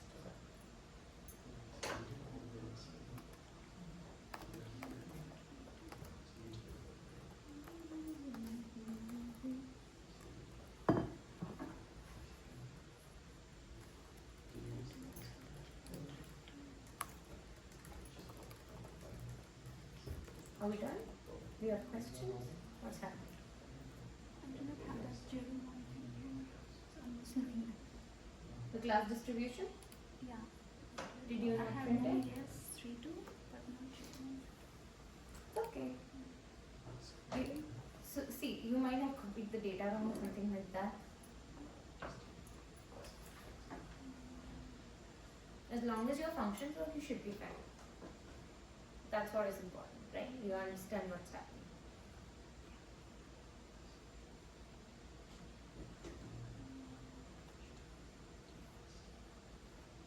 Are we good?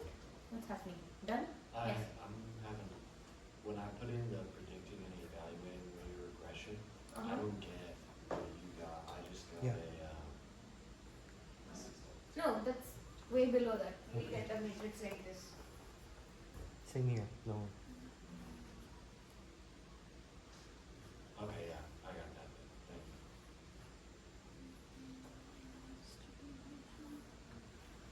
Okay. Yes, are we good? Done. Class, are we good? Excellent job. So I'll put the homework up. When's the first one due? Monday? I'll give you some breathing room, maybe put that up. I'll put it up now, but it'll be due Wednesday of next week. Okay? 2 days of breathing. 2 days every day? What? No, it's due on Wednesday, the next one. Oh, Breathing room. thank you. Next means next week. Next week, Not Wednesday. this week. Next to next week, Wednesday. We'll open it today, but you'll have 1.5 weeks. Okay? Also, the proposals are due on Wednesday of the last week of April. Your presentation will be with the completed project due on 24th of May. Your final exam is last day of class. Yes? Yes. Excellent.